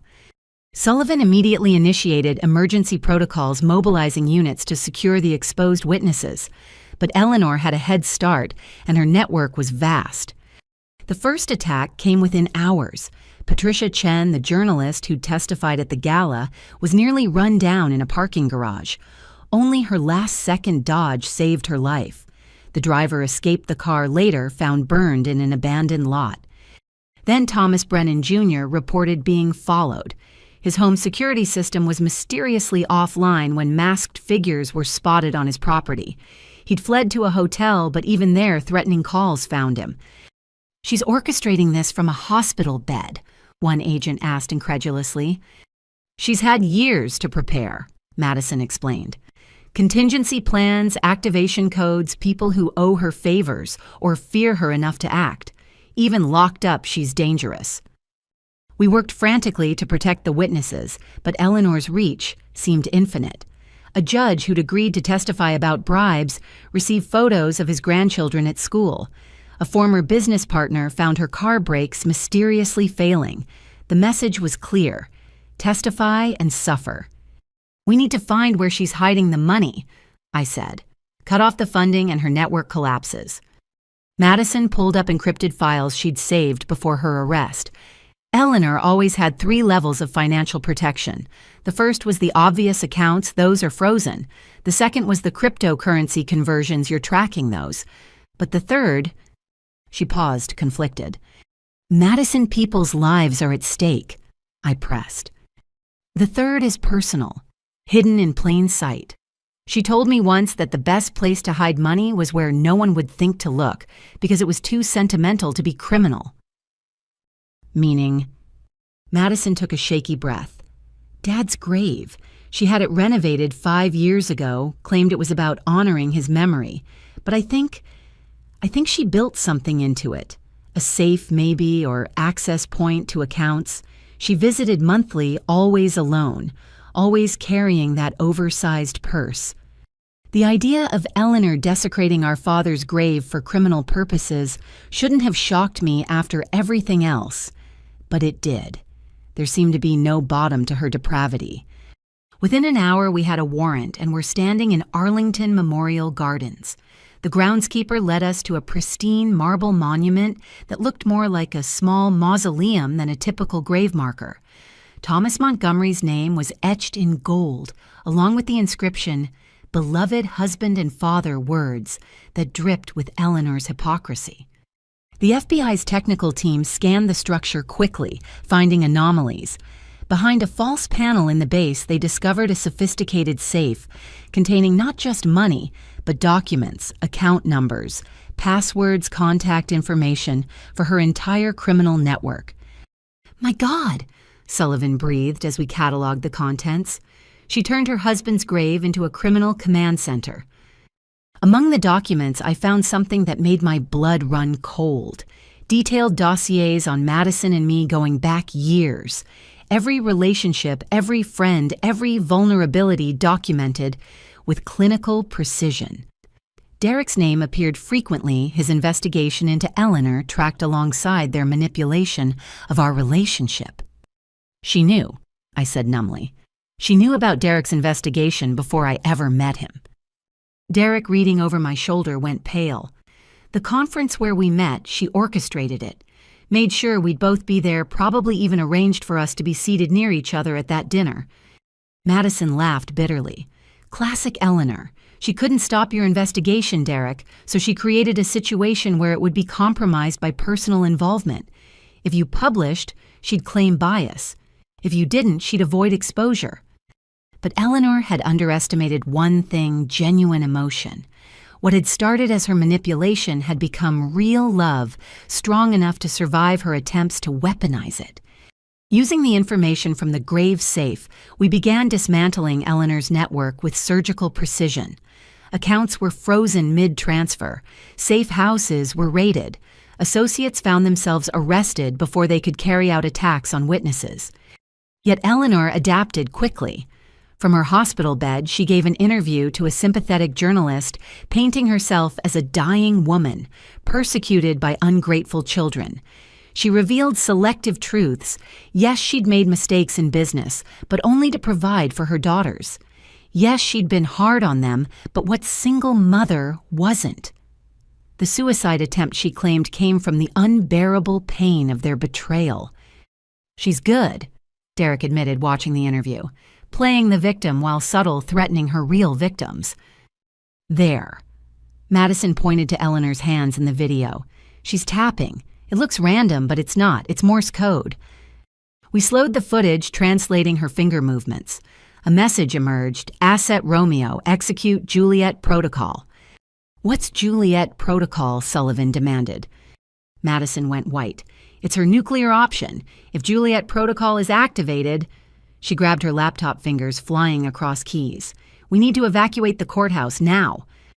What are you talking about? Juliet Protocol is a bomb threat. Not real, but credible enough to disrupt. She used it once before to delay an audit. But if she's activating it now during her case... Understanding dawned horribly. A bomb threat during Eleanor's trial would cause chaos. Evidence would be moved, security protocols disrupted.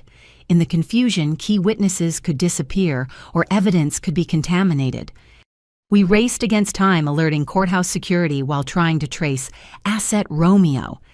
The FBI's databases churned through possibilities, finally identifying a likely candidate, a former military explosives expert who'd been dishonorably discharged and had connections to Eleanor's network. The takedown happened just as he was placing a suspicious package near the courthouse.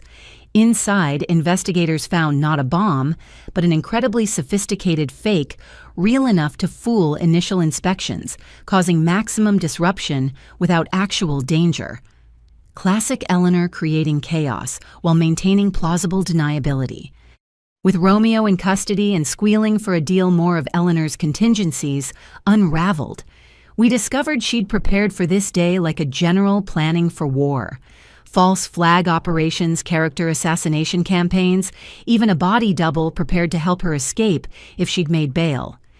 But the most chilling discovery came from her personal files. A document titled Endgame outlined her final protocol. If conviction seemed certain, if all other options failed, she had one last card to play a dead man's switch connected to a massive data dump. Every crime committed by everyone in her network, every bribe taken, every cover-up orchestrated, mutually assured destruction on a grand scale. She'd burn down half of Washington to avoid prison, Madison said quietly, and she'd enjoy watching it burn. Then we make sure she can't, I replied. We find that switch and disable it before she can use it. The hunt for Eleanor's doomsday weapon led us through a labyrinth of digital breadcrumbs and human assets. Each person we arrested revealed another layer. Each account we froze exposed another connection. Eleanor had built her empire over decades, but we were dismantling it in days. As dawn broke over Washington, we stood exhausted but victorious. Eleanor's network was in ruins, her assets frozen, her witnesses protected. The grave safe had been her undoing, the hubris of hiding criminal evidence in her victim's memorial. But Eleanor herself remained unbroken. From her hospital bed, she watched her empire crumble with the cold satisfaction of someone who'd always known this day might come. She'd prepared for defeat as thoroughly as she'd planned for victory. Why doesn't she look worried? Madison asked, studying surveillance footage of Eleanor. We've destroyed everything she built. Because she knows something we don't, I realized. She's still playing a game we haven't figured out. The hunt had been successful, but I couldn't shake the feeling that we were still dancing to Eleanor's tune. She'd spent a lifetime manipulating people, planning for every contingency. Even facing life in prison, she projected confidence.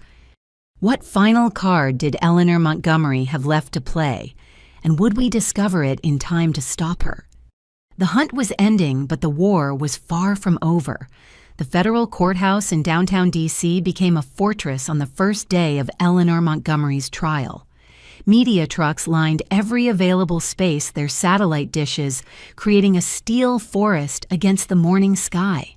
Protesters and supporters faced off behind police barriers, the atmosphere electric with anticipation. Inside courtroom 7. I sat in the witness section, my testimony scheduled for day 3. Madison sat beside me, flanked by federal marshals, a defendant turned state's witness, her own trials pending. Derek occupied the press section, his fingers flying across his laptop as he documented every moment. Eleanor entered in a wheelchair she didn't need, playing the part of a frail woman broken by her daughter's betrayal. She wore a conservative gray suit, her hair styled simply, every detail calculated to present a sympathetic image. But her eyes remained sharp as a predator's, scanning the room and cataloging every face. "All rise for the Honorable Judge Martha Chen," the bailiff announced. Judge Chen, a former prosecutor with a reputation for seeing through manipulation, took her seat. Eleanor's team had fought desperately to get her removed, claiming bias, but their motions had failed. The prosecution, led by Assistant U.S. Attorney James Harrison, opened with devastating simplicity. "Ladies and gentlemen of the jury, Eleanor Montgomery built an empire on graves. Her husband, her mother-in-law, 5 business associates, all dead because they threatened her ambitions. This is not a case about a mother betrayed by ungrateful daughters. This is about a serial killer who used financial crime as her weapon." Eleanor's lead attorney, Marcus Fitzgerald, painted a different picture. Mrs. Montgomery is a successful businesswoman who made enemies through her achievements. Her daughters, facing their own criminal investigations, conspired to frame her for their crimes. This trial is about greed, jealousy, and the ultimate betrayal: children destroying their mother for money. The first week brought a parade of financial experts dissecting Eleanor's fraudulent empire. Charts showed money flowing through shell companies like blood through veins. Each transaction, another theft, another life destroyed. The jury's faces grew increasingly grim as the scope became clear. Then came the victims. Patricia Chen testified about her career destroyed by Eleanor's blackmail.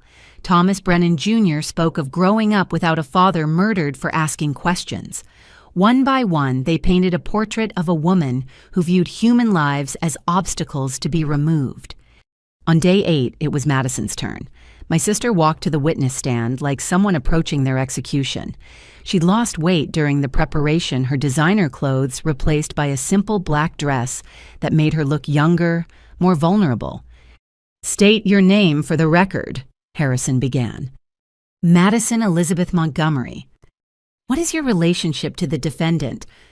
Madison looked directly at Eleanor for the first time since entering. "She's my mother and my co-conspirator, and the woman who destroyed everything good in my life." For 6 hours, Madison laid bare every crime, every manipulation, every moment of their twisted relationship. She spoke of being groomed from childhood to be Eleanor's weapon, of the gradual realization that her success was built on others' destruction, of the moment she decided to stop being complicit. "Did you participate willingly in these crimes?" Harrison asked. "Yes," Madison said clearly. "At first because I didn't understand what they were, then because I was afraid, eventually because I was good at it. I take full responsibility for my actions." Fitzgerald's cross-examination was brutal. He painted Madison as the true mastermind, a daughter setting up her mother to take the fall. But Madison didn't waver, admitting to every crime while maintaining that Eleanor had been the architect.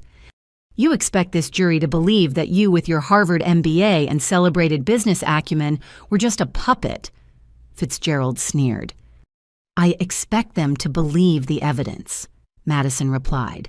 "Every document, every recording, every witness who's testified. Yes, I was complicit. Yes, I committed crimes. But I was a weapon.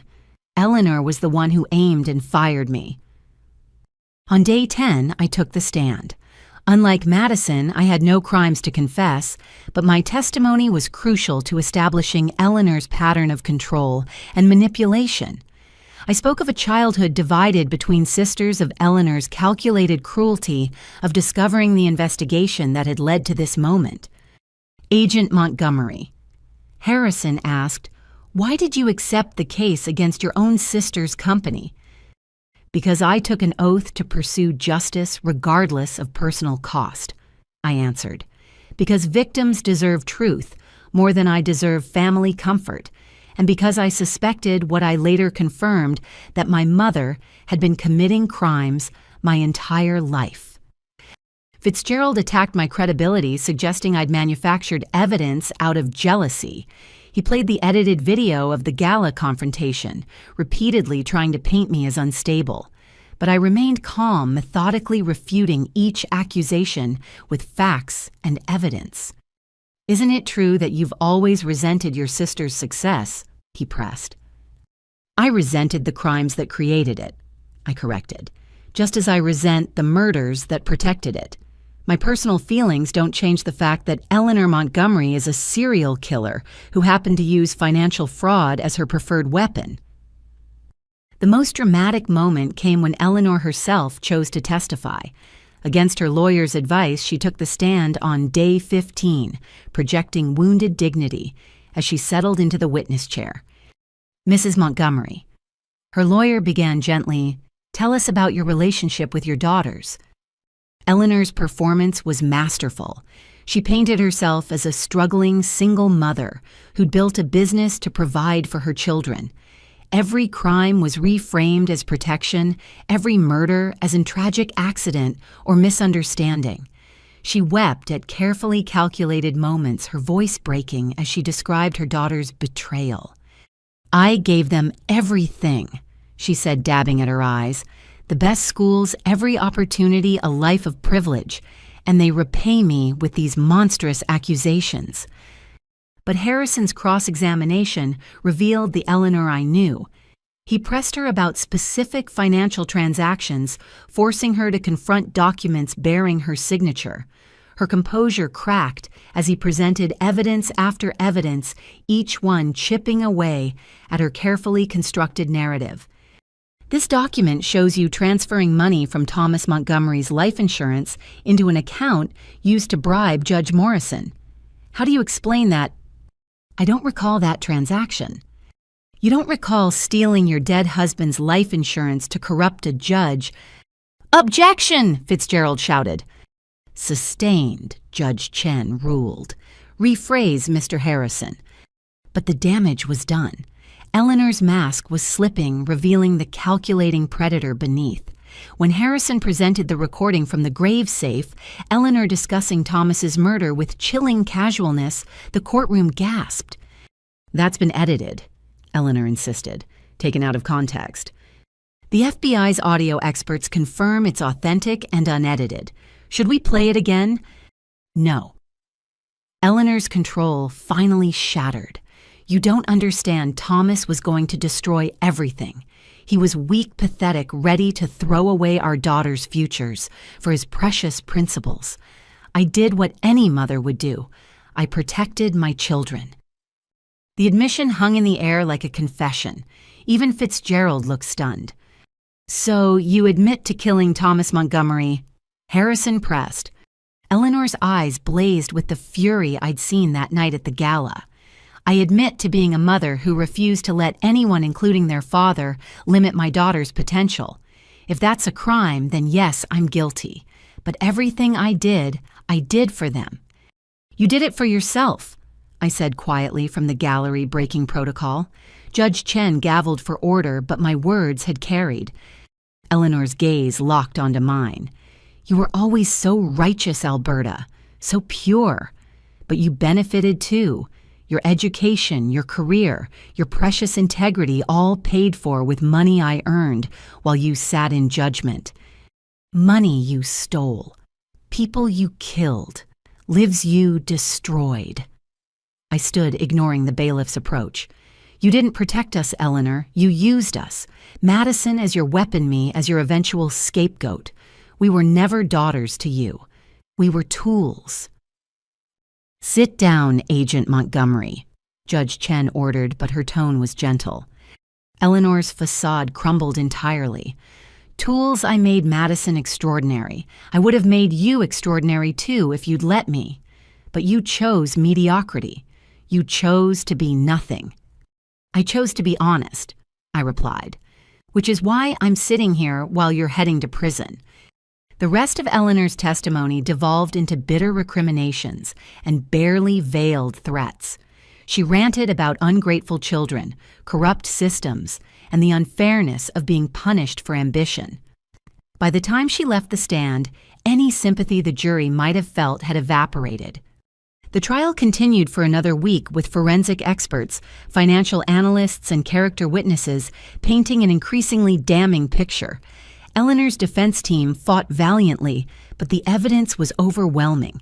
Documents, recordings, witness testimony, decades of crimes meticulously exposed. During closing arguments, Harrison delivered the final blow. Eleanor Montgomery wants you to believe she's a victim, but victims don't leave a trail of bodies. Victims don't steal millions. Victims don't orchestrate their own daughter's destruction.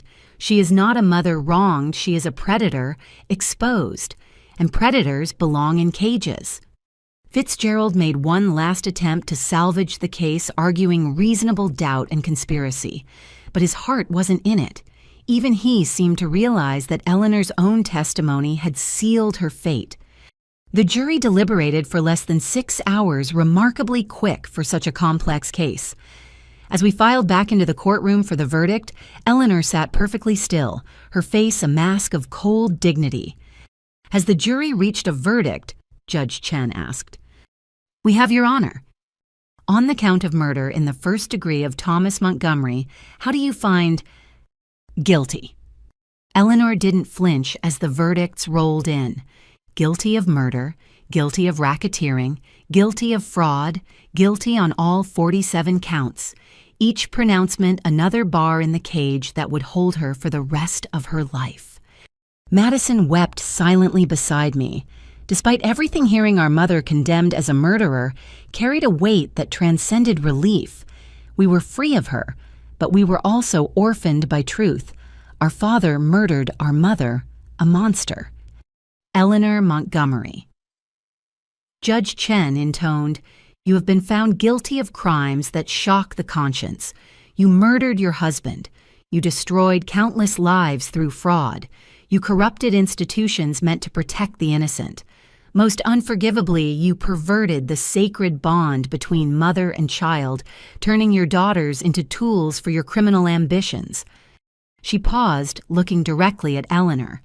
"I sentence you to life in prison, without the possibility of parole sentences to run consecutively for each murder conviction. You will die in custody as alone as you forced your victims to die." Eleanor finally reacted, a small smile playing at her lips. "Your Honor, may I make a statement?" "Briefly." Eleanor stood, turning not to the judge but to Madison and me. "My daughters think they've won, but I made them. Every success Alberta achieves, every breath Madison takes, it all comes from me.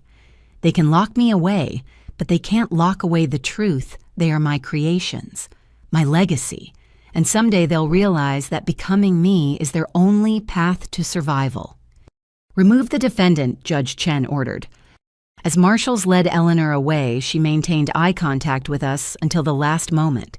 No remorse, no acknowledgement of guilt, just the cold satisfaction of a predator who'd marked her prey. Outside the courthouse, the media frenzy reached fever pitch. Harrison gave a brief statement about justice being served. Fitzgerald slipped away without comment, but the cameras focused on Madison and me, the daughters who'd brought down their own mother. "We have no statement," I said firmly. "Today isn't about us. It's about Eleanor's victims finally receiving justice." But one reporter shouted a question that stopped me cold.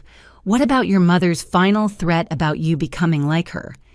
I looked at Madison, seeing my own fears reflected in her eyes.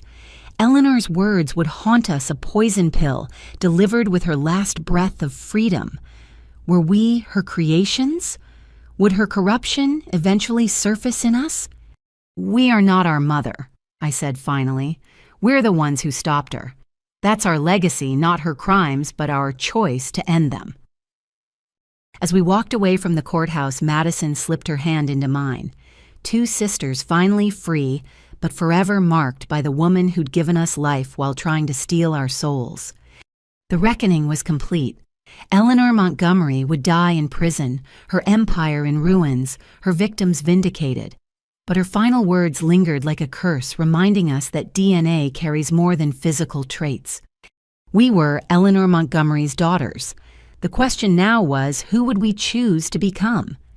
The pristine walls of ADX Florence, America's most secure federal prison, would be Eleanor Montgomery's final home. As news of her transfer spread, I sat in my Arlington apartment, my real one, not the FBI safe house, trying to process the strange emptiness that followed victory. Madison had been sentenced the week after Eleanor's trial. Thanks to her cooperation and genuine remorse, she received 8 years, with possibility of parole in 5. It was merciful compared to what she could have faced, but it was still prison, still consequence. "You did the right thing," Derek said, setting a cup of tea beside me. We'd been trying to rebuild our relationship after the revelation about his investigation.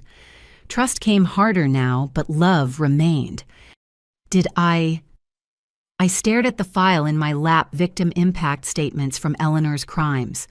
43 families destroyed, millions stolen, 7 confirmed murders. How is any of this right? "You stopped her. That's what's right." My phone buzzed. Robert Sullivan, now deputy director after his work on the case, led to a promotion. "Alberta, we need you to see something. Can you come to headquarters?" An hour later, I stood in a conference room facing a wall of documents. Financial records, property deeds, international transactions, all discovered in the aftermath of Eleanor's conviction. "Your mother had resources we're still uncovering," Sullivan explained. "Hidden assets, properties under false names, investments in legitimate businesses. The total value is approaching $200 million. Freeze it all. Use it for victim compensation." That's why I called. He handed me a document. "This was filed yesterday. Eleanor is attempting to transfer all assets to a trust. The beneficiaries are you and Madison." I stared at the papers, seeing Eleanor's signature alongside her prison identification number. Even from maximum security, she was trying to control us. "She can't do that from prison," I protested. "Actually, she can.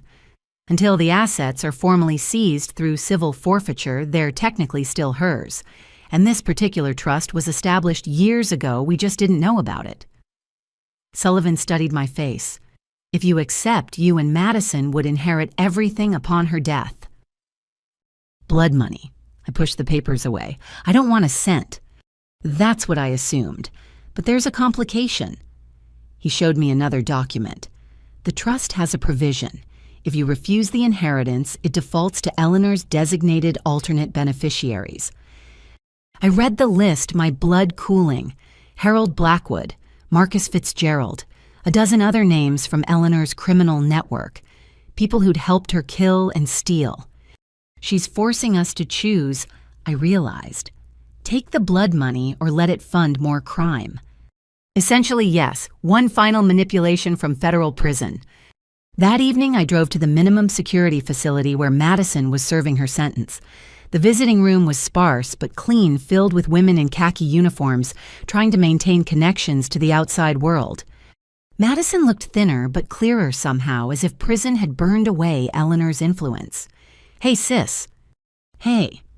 I sat across from her, the plastic table between us feeling like an ocean. "How are you?" "Learning who I am without a champagne flute in my hand." She attempted a smile. "The therapy helps. Finally talking to someone who isn't trying to manipulate me or who I'm not trying to manipulate." I told her about the trust, watched her process Eleanor's final move.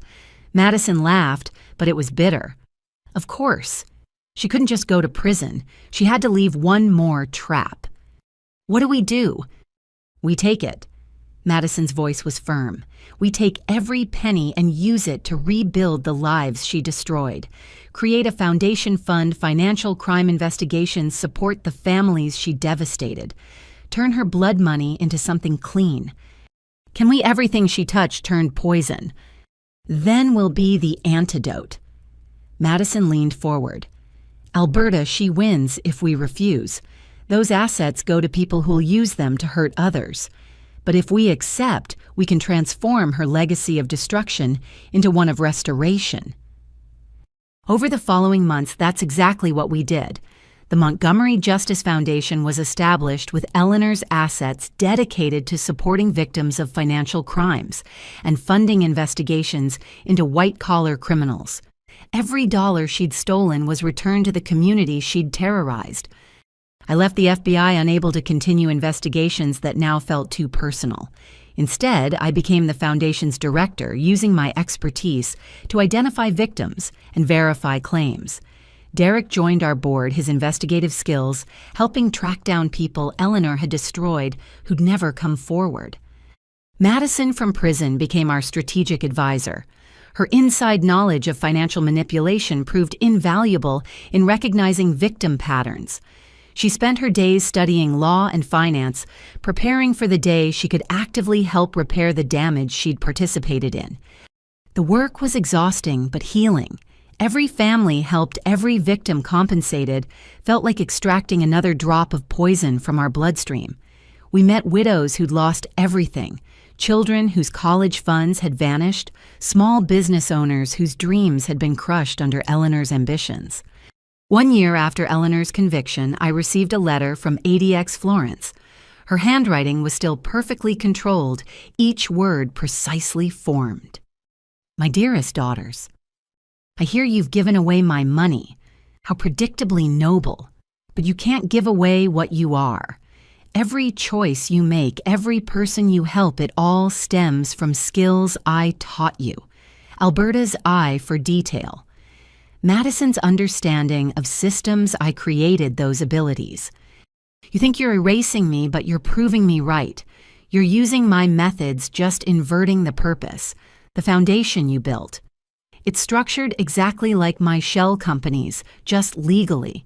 The investigations you fund. They use techniques I pioneered. You are my legacy, whether distributing money or taking it. Every success proves I made you extraordinary. All my love, Mother. I burned the letter, but her words had already done their damage. Was she right? Were we just Eleanor Montgomery's daughters playing at redemption while using her tools? You're nothing like her, Derek said that night, holding me as I cried. She destroyed, you rebuild. She took choices away. You restore them. The tools don't matter, the intention does. Madison, when I told her about the letter during our next visit, was philosophical. Maybe she's partially right. Maybe we are using what she taught us. So what a knife can kill or heal depending on whether you're a murderer or surgeon. We're choosing surgery. The foundation grew, expanding beyond financial crimes to support broader justice initiatives. We funded legal aid for those who couldn't afford representation, supported legislation to close loopholes Eleanor had exploited, created educational programs about financial literacy and fraud prevention. 3 years into Madison's sentence, she was approved for a rehabilitation program that allowed her to work with the foundation during days while returning to minimum security at night. Seeing her in professional clothes again teaching seminars on recognizing financial fraud was surreal but powerful. I can't undo what I did, she told one audience of potential victims, but I can teach you to recognize the warning signs I helped create. Every person who avoids fraud because of what I share is a small redemption. Eleanor wrote occasionally, each letter an attempt to maintain psychological control. We stopped reading them, filing them sealed with authorities in case they contained threats or criminal information. She was a ghost, haunting our peripheral vision, never fully exercised, but no longer controlling our actions. 5 years after the trial, Patricia called with news. She's sick, cancer. The doctors give her 6 months. I felt nothing at first. Then a strange grief, not for Eleanor, but for the mother we'd never had, the family that had never existed. Madison and I met that evening, sharing wine and silence.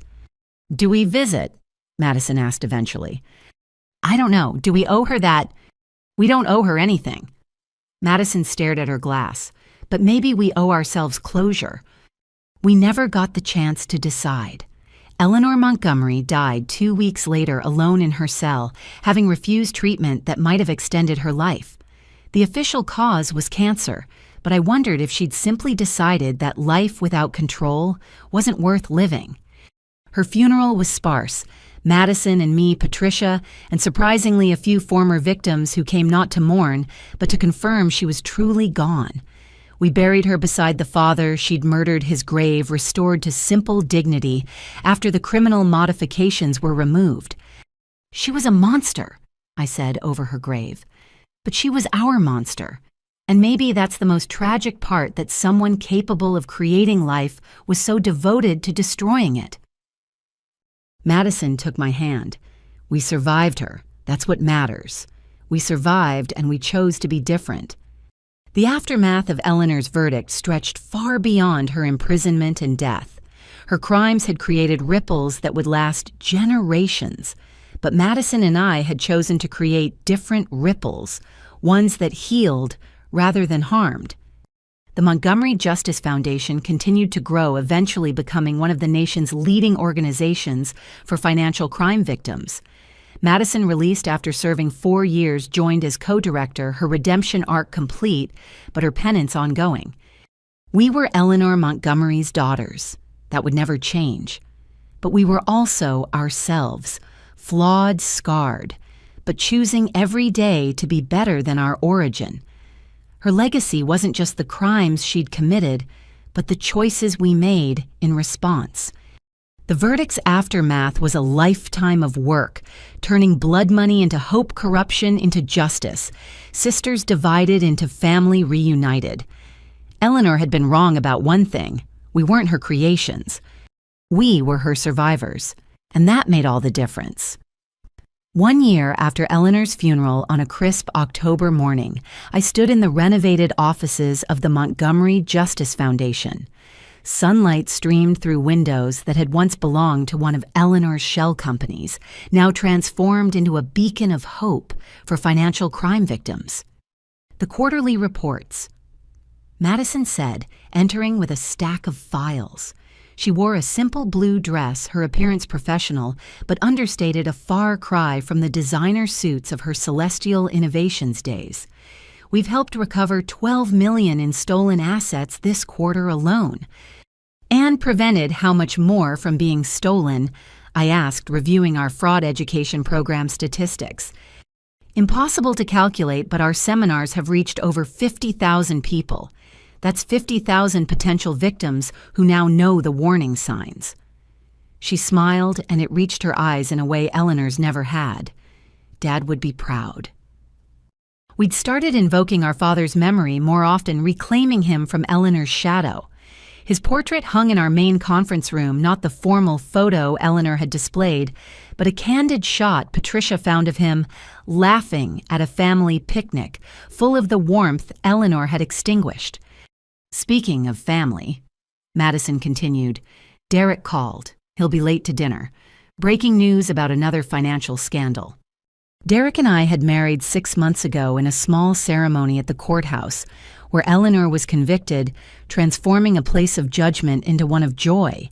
He'd won his second Pulitzer for the series on Eleanor's crimes, and used the platform to advocate for financial justice reform. And Marcus. I asked about Madison's partner, a fellow redemption story, a former white-collar criminal turned victims' rights attorney. Picking up groceries, he insists on cooking tonight. Madison's expression softened. He wants to practice before the baby comes. My sister was 4 months pregnant, a development that had sparked long conversations about breaking generational cycles. How are you feeling about that? Terrified, she admitted. What if Eleanor was right? What if her poison runs too deep? What if I become... You won't. I interrupted the spiral I knew too well. You're aware you're in therapy, you're surrounded by people who'll keep you honest. Your child will know love without manipulation, success, without crime, family without fear. A knock interrupted us. Patricia entered now, a regular volunteer at the foundation. The Wilson family is here for their appointment. The Wilsons were typical of our clients, an elderly couple whose retirement savings had been drained by a fraudster, using methods eerily similar to Eleanor's. We spent the morning helping them navigate the recovery process, connecting them with pro bono legal services and financial counseling. You saved our lives, Mrs. Wilson said tearfully as they prepared to leave. We thought we'd lost everything. You saved yourselves by coming forward, Madison corrected gently. We just helped point the way.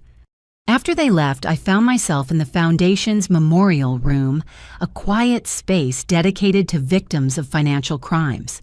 Photos lined the walls, Thomas Brennan, our grandmother, our father, dozens of others whose lives had been cut short by greed. But alongside the photos of loss were images of recovery. Families reunited, businesses rebuilt, justice served. "You okay?" Madison joined me studying our father's photo. "Thinking about cycles," I admitted. Eleanor inherited nothing but middle-class respectability and turned it into a criminal empire. We inherited a criminal empire and turned it into this. What will the next generation inherit? Choices, Madison said simply. The ability to choose who they want to be without manipulation or predetermination. That's the real legacy. That evening, our chosen family gathered for dinner at the row house Derek and I had bought with my FBI pension. Nothing fancy, but honestly earned. Patricia bustled in the kitchen while Marcus and Derek debated financial reform policy. Madison helped me set the table with mismatched dishes that somehow felt more valuable than Eleanor's china had ever been. "A toast," Derek proposed once everyone was seated, "to Albert's promotion to National Director of Victim Services." I blushed as glasses raised. The Department of Justice had offered me the position to help establish nationwide standards for financial crime victim support, using our foundation as the model. And to Madison's law school acceptance, I added, turning the attention to my sister. She'd been accepted to Georgetown's evening program, planning to become a victims' rights attorney. 40 years old and starting over. She laughed. "But it feels right." "To starting over," Patricia echoed, "to choosing who we become." As we ate and laughed and shared stories, I thought about family, not the twisted version Eleanor had created, but this chosen bonds forged through trial love, given freely without manipulation, support offered without strings. Later, as Derek and I cleaned dishes, he shared his latest investigation. "I'm tracking a new financial fraud network, similar patterns to Eleanor's early work. Need help?" I offered, feeling the familiar pull of justice work. "Always." He kissed me gently. "Partners in all things." Madison and Marcus left around 10, Patricia following soon after. The house felt peacefully quiet, so different from the tense silences of our childhood home. I stood at the window watching the streetlights cast pools of warmth in the darkness. My phone buzzed with a text from Madison. "Thank you for believing I could be better, for giving me the chance to prove it. Love you, sis." I smiled, typing back, "Love you too. See you at tomorrow's board meeting." The Montgomery name would always carry weight in Washington, but we'd transformed its meaning. Where once it meant fear and corruption, now it stood for justice and redemption. We'd taken Eleanor's tools, attention to detail, understanding of systems, strategic thinking, and repurposed them for healing. 3 months later, at the Foundation's annual gala, I stood before a room of supporters, survivors, and advocates. The Grandview Hotel had offered their ballroom the same space where Eleanor's empire had crumbled, but we'd chosen a community center, instead, a place built on authentic foundations. 5 years ago, my mother was arrested in front of Washington's elite. I began my speech. Today, we gather not to celebrate power, but to honor resilience. Every person in this room has been touched by financial crime, as victims, advocates, or in my family's case, as perpetrators seeking redemption. I found Madison in the crowd, her hand resting on her growing belly, Marcus beside her with quiet pride. Eleanor Montgomery believed people were tools to be used and discarded. She was wrong. People are not tools. They're miracles of resilience capable of surviving the worst betrayals and choosing to trust again. You've taught us that. Your courage in coming forward, sharing your stories, rebuilding your lives, you've shown us what real strength looks like. The audience applauded, but I wasn't finished. My sister and I were raised by a monster who wore the mask of a mother. We could have let that define us, poison us, limit us. Instead, we chose to let it refine us. Every day we choose to be better than our origin, and every day you give us the privilege of helping in your journey toward justice and healing. Tonight I want to announce the Thomas Montgomery Memorial Scholarship, funded by anonymous donors who wish to honor my father's memory. by supporting children who've lost parents to violent crime. Because healing happens not just through justice, but through opportunity. As I left the podium, I was surrounded by survivors sharing their stories, their progress, their hope. Madison joined me, and together we listened, learned, and offered what support we could. Near midnight, as the gala wound down, we stood outside looking at the stars, something we'd never done as children, too focused on Eleanor's demands to notice the sky. "Think she knew?" Madison asked quietly. "At the end, do you think Eleanor understood what she'd lost?" "I don't know," I admitted. "I'm not sure she was capable of understanding love without possession success, without destruction. But maybe that's the saddest part. She had 2 daughters who could have loved her, and she chose control instead." "Her loss," Madison said firmly, "our gain." A year later, Madison graduated law school with honors while balancing motherhood and foundation work. Her daughter, Sarah, named for the grandmother we'd never really known, took her first steps in the foundation offices, surrounded by people choosing redemption over revenge. I accepted the Department of Justice position working to establish national standards that would prevent future Eleanor Montgomerys from operating in shadows. Derek's investigations continued to expose financial predators, each article a small victory against corruption. Patricia published a memoir about surviving Eleanor donating proceeds to the foundation. Marcus opened a legal clinic for financial crime victims. Our circle of healing expanded daily ripples of redemption, spreading far beyond what Eleanor's crimes had ever reached. 10 years after that night at the gala, I stood again at our father's grave this time, with Madison, her children, Derek, and our extended chosen family. We'd established a tradition of visiting on his birthday, celebrating the man he'd been, rather than mourning how he'd died. "Hi, Dad," Madison said softly, placing fresh flowers by his headstone. "We wanted you to meet your grandchildren. Sarah's 8 now, and Thomas just turned 5. They know all about you, the real you, not Eleanor's version." Sarah stepped forward, a serious child with Madison's eyes and our father's gentle smile. "Grandpa, Mom says you like jazz. I'm learning saxophone. Maybe I can play for you sometime." Little Thomas added his contribution. "We help people now, like superheroes, but with paperwork." Everyone laughed, the sound bright and healing in the cemetery's peace. We shared stories, memories, dreams for the future. The children played among the headstones, transforming a place of death into one of life. As we prepared to leave, I noticed a small plaque someone had placed near Eleanor's grave. "Here lies a lesson in how not to live." I didn't know who'd put it there. Maybe a victim, maybe a philosopher, maybe just someone who understood that even monsters could teach through negative example. "Ready?" Derek asked, taking my hand.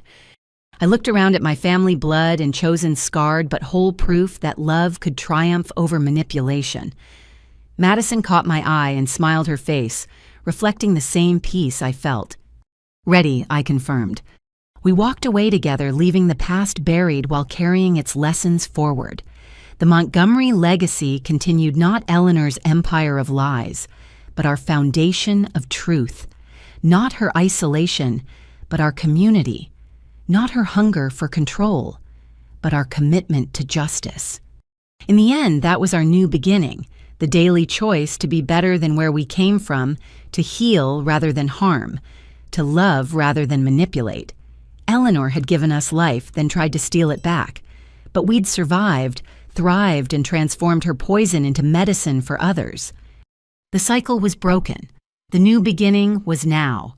And every day, we chose to make it better.